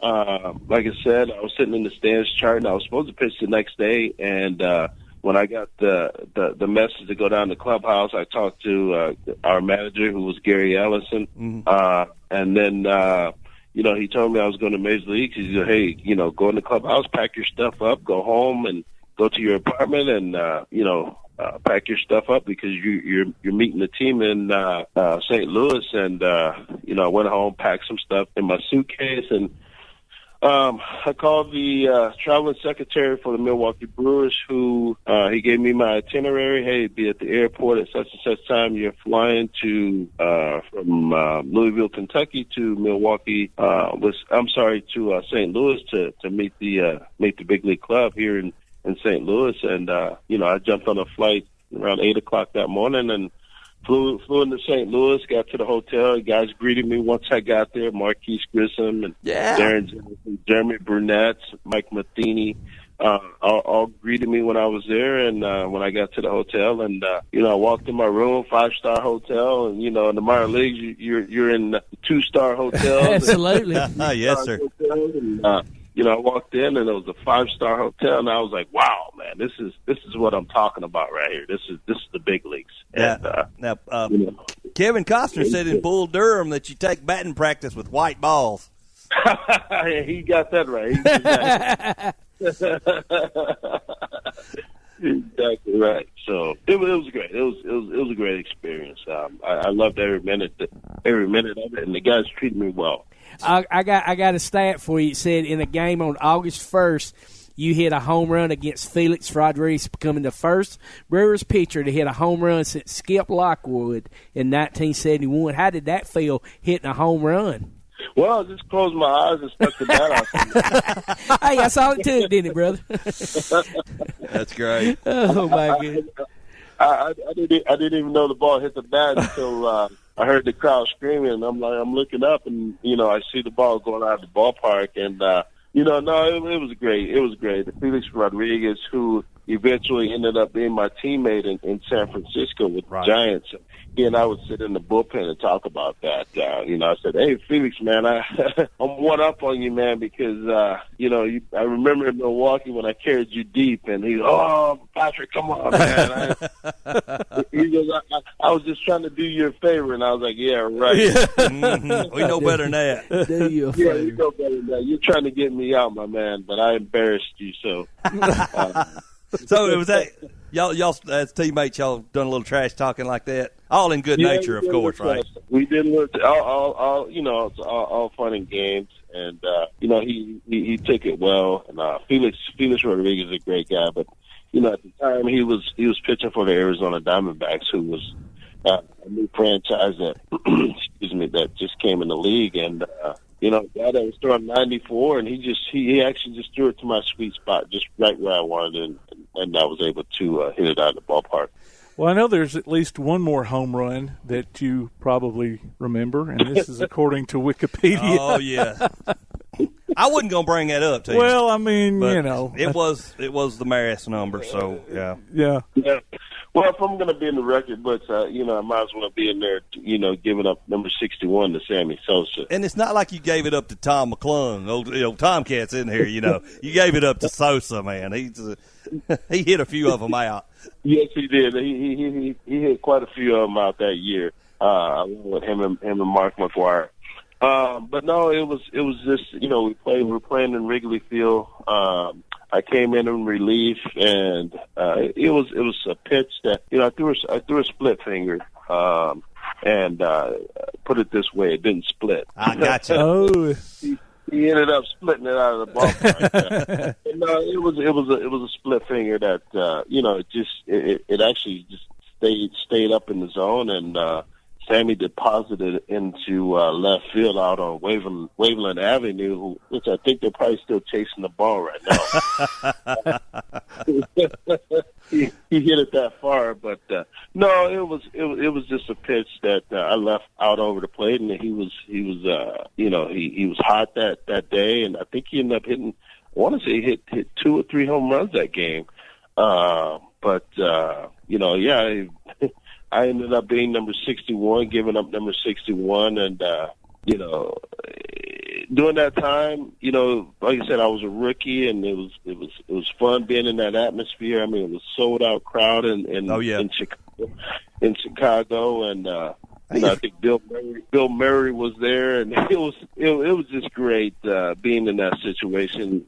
Fortunately, yes, I did give up number 61, but like I said, if I'm going to give it up and be in the history books, then I'd rather be in the history books that way. And it was Wrigley, man. I mean, how many guys like us that love the game that never got to play in Wrigley, but it's still Wrigley, man. It's still Wrigley, man. When you walk in that ballpark, it gives you chills because so many memories and great memories from years past. It was just fun walking in that clubhouse and being in that atmosphere. Bronswell, can you tell us what you're doing now? Actually, I'm calling you guys from Mexico right now. All right. I'm down in Mexicali, Mexico. I'm actually managing. All right. I'm managing the winter ball team down here in Mexicali, Mexico.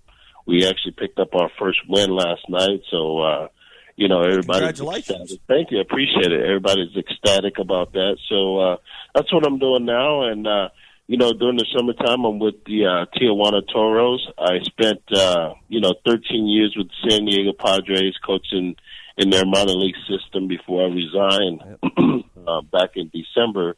And I took a job with Tijuana Toros, the Mexican League, to be with Omar Vizquel, who's managing the club. And okay, excellent. I just wanted to be around the guy that played the game for a long time, and just with his name, I was hoping to learn a lot from him and be in an organization where I could actually set up my own program and teach guys the way that I wanted to teach certain things. Yeah, and TJ and Mexicali's not that far apart. I mean, it sounds like a pretty good gig going for you, Bronswell. Yeah, it's not that far apart, and it is a good gig. I'm close to home here. I'm close to my home in California. I'm like an hour and a half away from my home in California. So, on the off days, I get to go home. So, it's good. And the protocol down here is just like what they were doing in the major league as far as testing. I was going to ask you about that. Yeah, me too. I was wondering if it was effective the same way. Okay. Yes, they're testing for COVID, and guys are, knock on wood, we've been safe so far. Well, as far as the season goes, how did it get truncated like it did up here too, or? Yeah. We're like I said, we're in a situation where we're playing with no fans right now. So eventually, I think here in the next month or two, they're gonna eventually start allowing about 30% of the fans in the stadium. So, like I said, right now we're playing behind closed doors, and the guys are still having fun, and that's what it's all about: putting on the uniform every day, going out and performing. Putting on the uniform, getting paid to do something that you love, Bronswell. Yeah, exactly. Something you love to do, and you're playing a kid's game, and that's what I told him yesterday in my meeting. I said, how many guys want to be in our position playing this game and getting paid and having fun, So you got to take it. You got to take it and understand that this is a game, but the same time you gotta play the game the right way, play it hard. Well, Bronswell, that's where I was about going when we wrapping up with you. We're geared toward high school sports, and as you've told us, you've persevered. Took you 10 years to get to the major leagues. What advice can you give these young kids listening to us about perseverance and sticking with it and not giving up on your dream? Well, you said it, not giving up. It's putting in the hard work, knowing that you have the confidence and the ability to play, Division I college football or baseball, basketball. Whatever it may be, but you put your mind to it, you can do anything. I never gave up. I continue to work hard. I continue to ask questions. But every day is just going out and competing, playing the game the right way, listening to your coaches, and just going out and performing, and just not worrying about what what's going on beside you, what's going on in social media. It's like, hey, you got one thing to worry about, and that's to take care of your own business. You said it right. Social media can get you in trouble.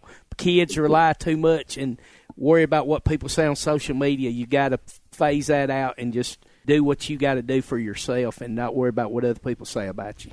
Exactly. You got to stay focused. Absolutely. Exactly. Bronswell, thank you so much for taking time out of your schedule to talk with us. I mean, I love talking to a baseball man. I love the game. I love baseball. Love the game, buddy. I appreciate it, guys. And anytime you guys can give me a call, I'm available, and I enjoy being on the show. And I really appreciate it, guys. Thank you, Absolutely. Bronswell. Appreciate it, brother. Appreciate your time, Bronswell. Thank you. All right. All righty. Ladies and gentlemen, that was Bronswell Patrick. Great interview. Always love talking to these guys. You're listening to Applebee's Tailgate Talk.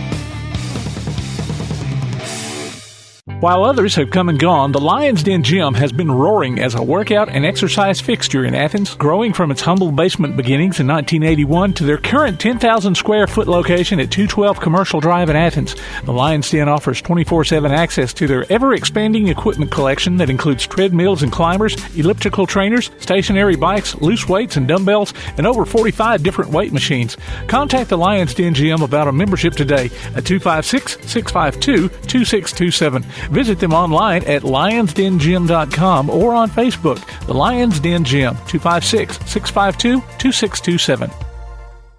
When you're looking for something special for your next event, why not bring in the most amazingly fine flavored shaved ice this side of the islands, Kona Ice of Decatur in Athens. Whether it's a school or major sporting event, a picnic, or festival, Kona Ice brings the fun and laughter. From their steel drum music to their signature flavor wave, where guests can flavor their own shaved ice. No event is too big or too small. Kona Ice makes fundraising easy too. Call Kona Ice today and tell them what you have in mind. 256-566-5298. Or look for them on your favorite social media platform. Kona Ice of Decatur in Athens. 256-566-5298. For screen printing, sign printing, banners, logo design, and more, look no further than That Shirt Printing Place. Located at 709 North Jefferson Street in Athens. Call 256-444-1827. That Shirt Printing Place. Visit them online at thatshirtprintingplacellc.com. Look for them on Facebook too.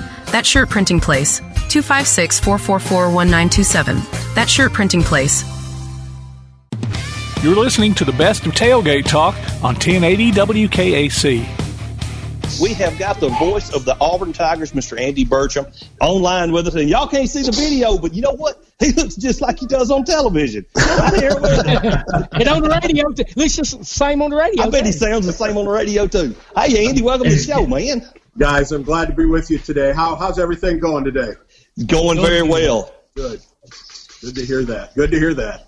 Now, I guess we just got to jump right straight into it. Everybody knows the tragedy that happened, and you were like the unanimous choice for everyone to take over the reins and carry on the tradition of Auburn sports. And I know it had to be an honor for you in such a tragic moment. I don't know. Tell us about, without going into big detail, because we all know after the season. Tell us your first year and maybe what you're looking for the next year. Well, it's a unique first year to be sure.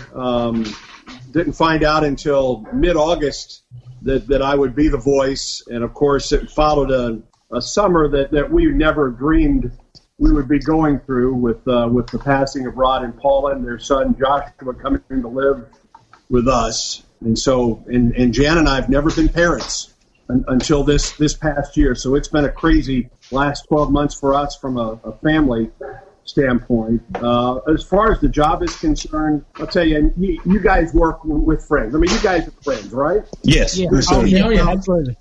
That crew that we work with every Saturday, Stan and Ronnie and Jason and Paul and Brad and Patrick Tisdale, who's our engineer, and Gene Dulaney, who's our spotter, and Chris Davis, our GM. I mean, we're friends.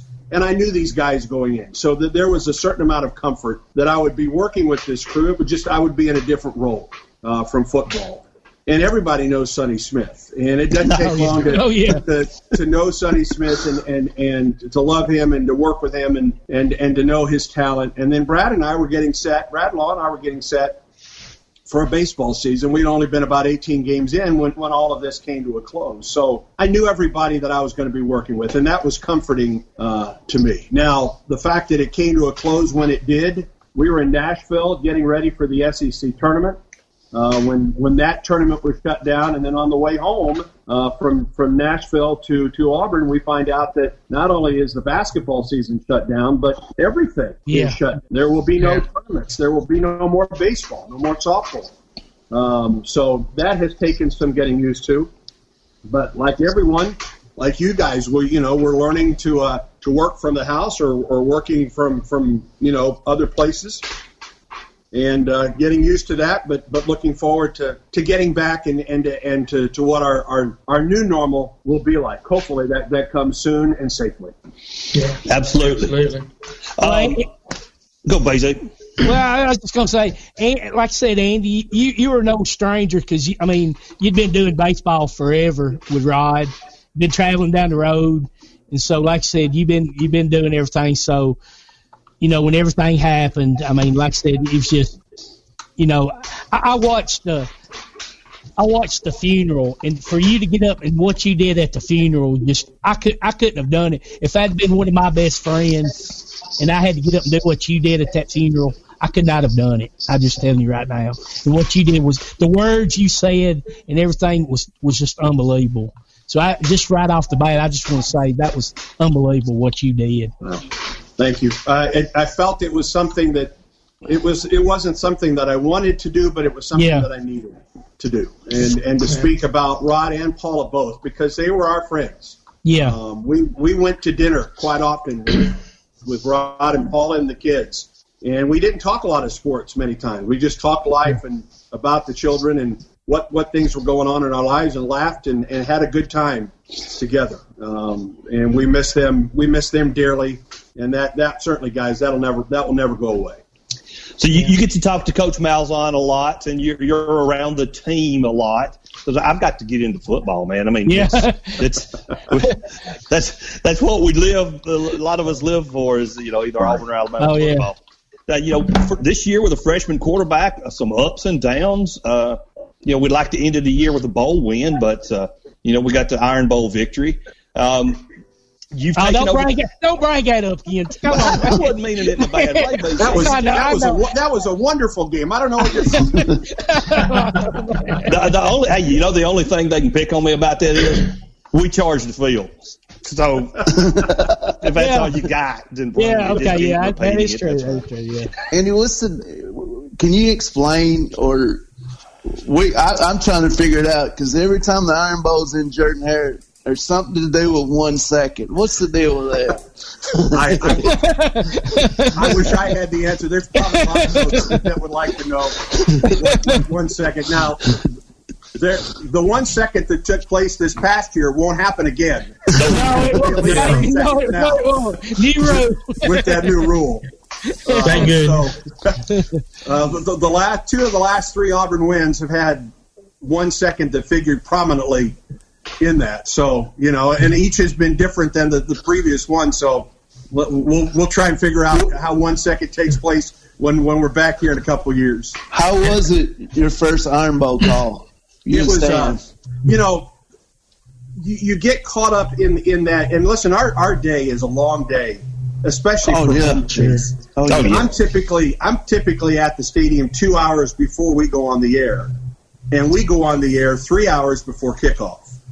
So I'm there early, and it gives a chance for me to go to the booth, put my spotting boards and just get my computer set up, and then we go across the street to Auburn Arena, where the Auburn Sports Network has a tailgate, and as a crew we'll have a bite to eat, and then we walk to the other side of the stadium. The east side of the stadium where our stage is set up for the Tiger Tailgate Show. Yep. So it's a long day and it's an involved day. And, we all know that the build-up to the Iron Bowl is immense. And it was even more so many years ago when it was a 2-week build-up instead of just the 1 week build-up. Yeah. And listen, you get caught up in the game itself, and that game had so many twists and turns. 2 pick sixes for Auburn, the great passing game of Alabama, and it's a 48-45 when that game ends, and it ends even in an odd way for Auburn to get the ball back. And then I go down to the field and do Coach Malzahn's TV show, and then I park over at Beardy Coliseum, and it wasn't until I walked by myself from the stadium to my car that it kind of hit me that I had been able to broadcast. I had been the lead voice on an Iron Bowl. And, by the way, on an Iron Bowl that was incredibly entertaining. And for Auburn fans, obviously, it was an Auburn win. So it didn't really hit me until after that game when I had a chance to think about it, just how blessed I was to be a part of that.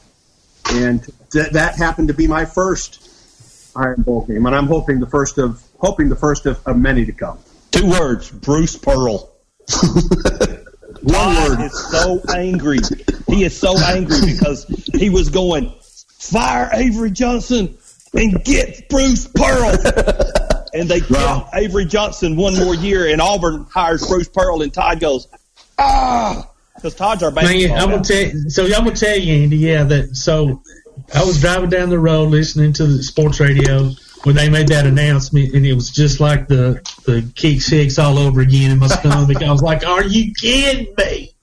Oh, I was blown away. But anyway, good for y'all. I love Bruce Pearl. He's a wonderful coach, and obviously y'all have a wonderful basketball program. What he has done at Auburn, in one word, is remarkable. Because when he came in here to take over as Auburn's basketball coach, I wouldn't say that Auburn basketball was irrelevant, but it was as far down as it's been in a long, long time. Yeah. And what he has done in his years since, with his unending energy and enthusiasm and his love for this program and this university, is absolutely it's stunning what he has done with basketball at Auburn. Because listen, Auburn's had some good times in its career. You think back to Charles and to Chuck when Sonny Smith was a coach, and when Chris Porter was here, and with Cliff Ellis. But beyond that, I mean, there have been no NCAA tournaments outside of those 2 eras for Auburn.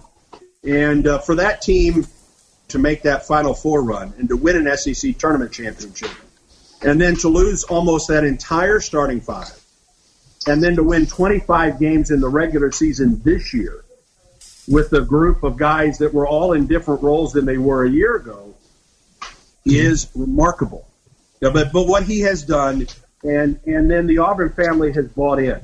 And that's what I was going to say about, it's not just what he's done on the court, it's that community that he's built off the court.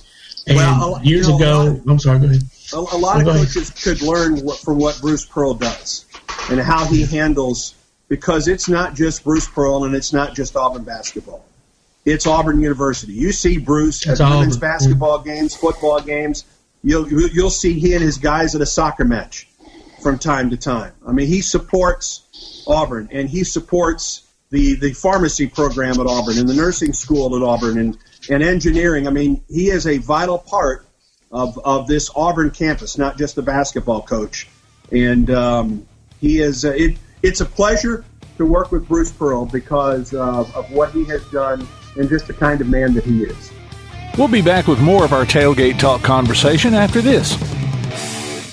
With all the technology around us today, it's hard to keep up. Goldsmith Technical Services specializes in residential and commercial computer and electronics repair, automation, IT services, and home theater systems and audiovisual services.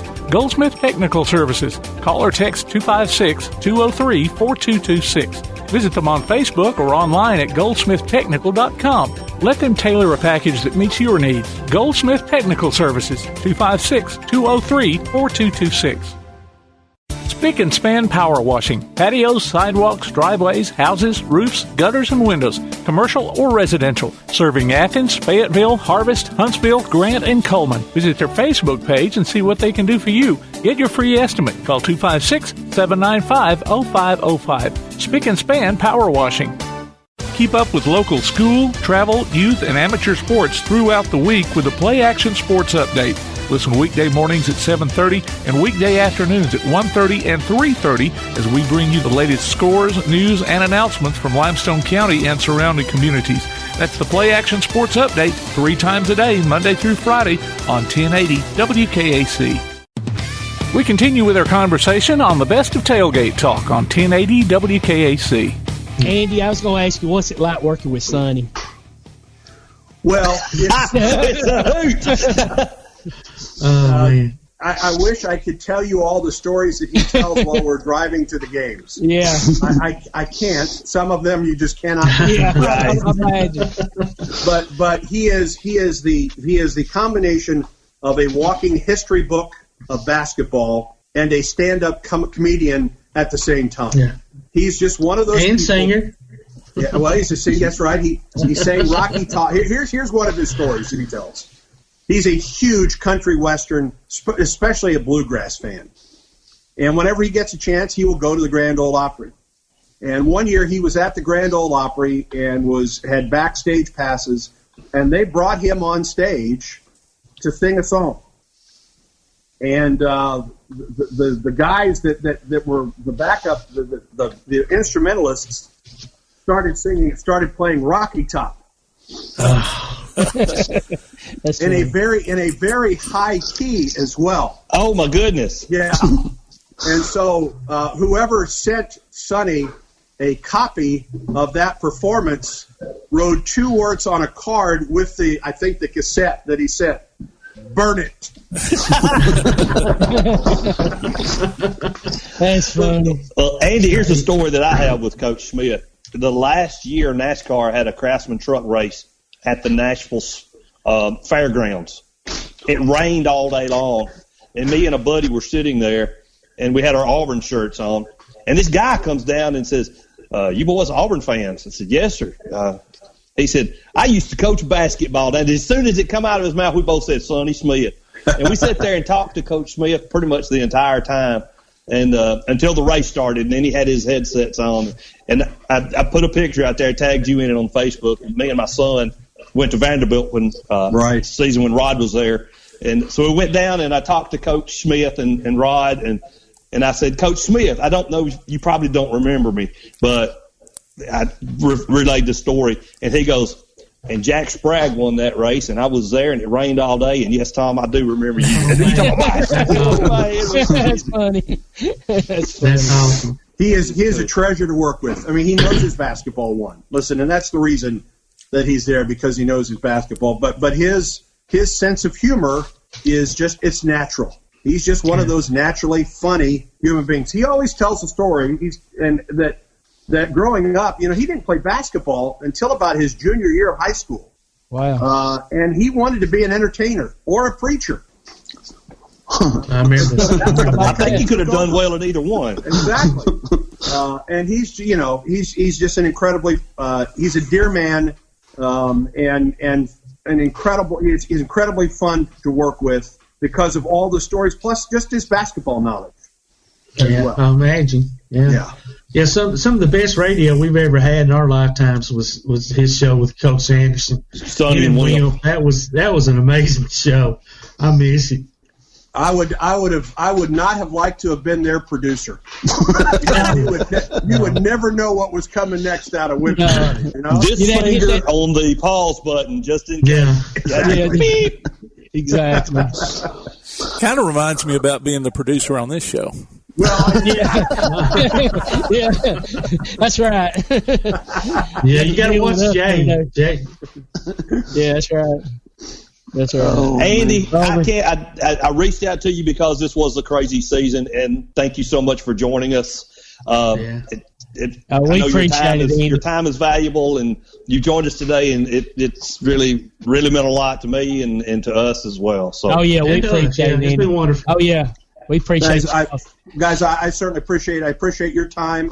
I appreciate the opportunity to be with you. I hope that you're safe and well, and hopefully this fall we'll be talking Auburn football and Alabama football and SEC football and talking about the games again. Hey, we forgot to mention we had Chris Stewart. Well, thank you, Zach. That's where I was going. He talked great, about you coming to visit him in the hospital and everything. So he talked, how much y'all have that interaction together. That bond, yeah. That bond. I have a picture on my desk at work of me and Rod and Chris Stewart and David Crane. And David Crane, of course, is the voice of UAB. Yeah, David Crane, UAB. And this was at the time when David and Chris were the baseball guys at Alabama, and Rod and I were doing baseball at Auburn.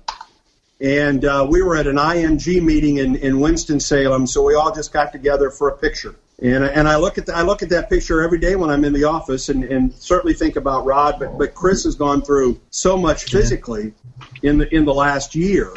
And I think yesterday was his birthday, if I'm not mistaken. 50 years old. Birthday yesterday. 50 years he turned 50 yesterday, and I know that he feels blessed to be 50 because there have been some times in the past where it didn't look good for Chris. But you know what? There is that kind of kinship among broadcasters in this league. You get to know these guys beyond just the voice of fill in the blank school. You get to know them, and you get to know their families. And it's very. And I'll tell you one story, guys, real quickly before I go. The night that Rod passed away on May 25th, my wife and I were at the UAB hospital after Rod had passed away, and one of the folks there at UAB hospital came and said, "Hey, there's a couple guys out here that need to talk to you." And so I walked out there, and there were two guys there that they found out about it and were there because they were concerned, and it was Eli Gold and Chris Stewart. Yeah. Wow. At the hospital. Wow. And that meant a great deal because, listen, Rod was friends with these guys too. And listen, you guys are friends. You know what it's like to be part of a team. There's that teamwork that goes on with these other broadcasters, and that just meant a great deal to me. That night that they were that concerned about a fellow colleague that they were there to offer as much support as they possibly could. Amen, bro. Andy, Amen. thank you again so much. Sir. Maybe Thank one you, of these Andy. days when we might get you back on here if that's possible at all. But all right, guys, we cherish this moment right here. Thank you, Andy. We appreciate Thank you, Andy. it. Ladies and Have a gentlemen, great the day. voice Take care, man. of Be Auburn safe. Tigers, Mr. Andy Burcham. You're listening to Applebee's Tailgate Talk on WKAC, the Big 1080. You've been listening to the best of Tailgate Talk. You can hear the archive of this and other shows online at tailgatetalk.net. Join us next Saturday at 10 a.m. Applebee's Tailgate Talk is a production of Play Action Sports on 1080 WKAC.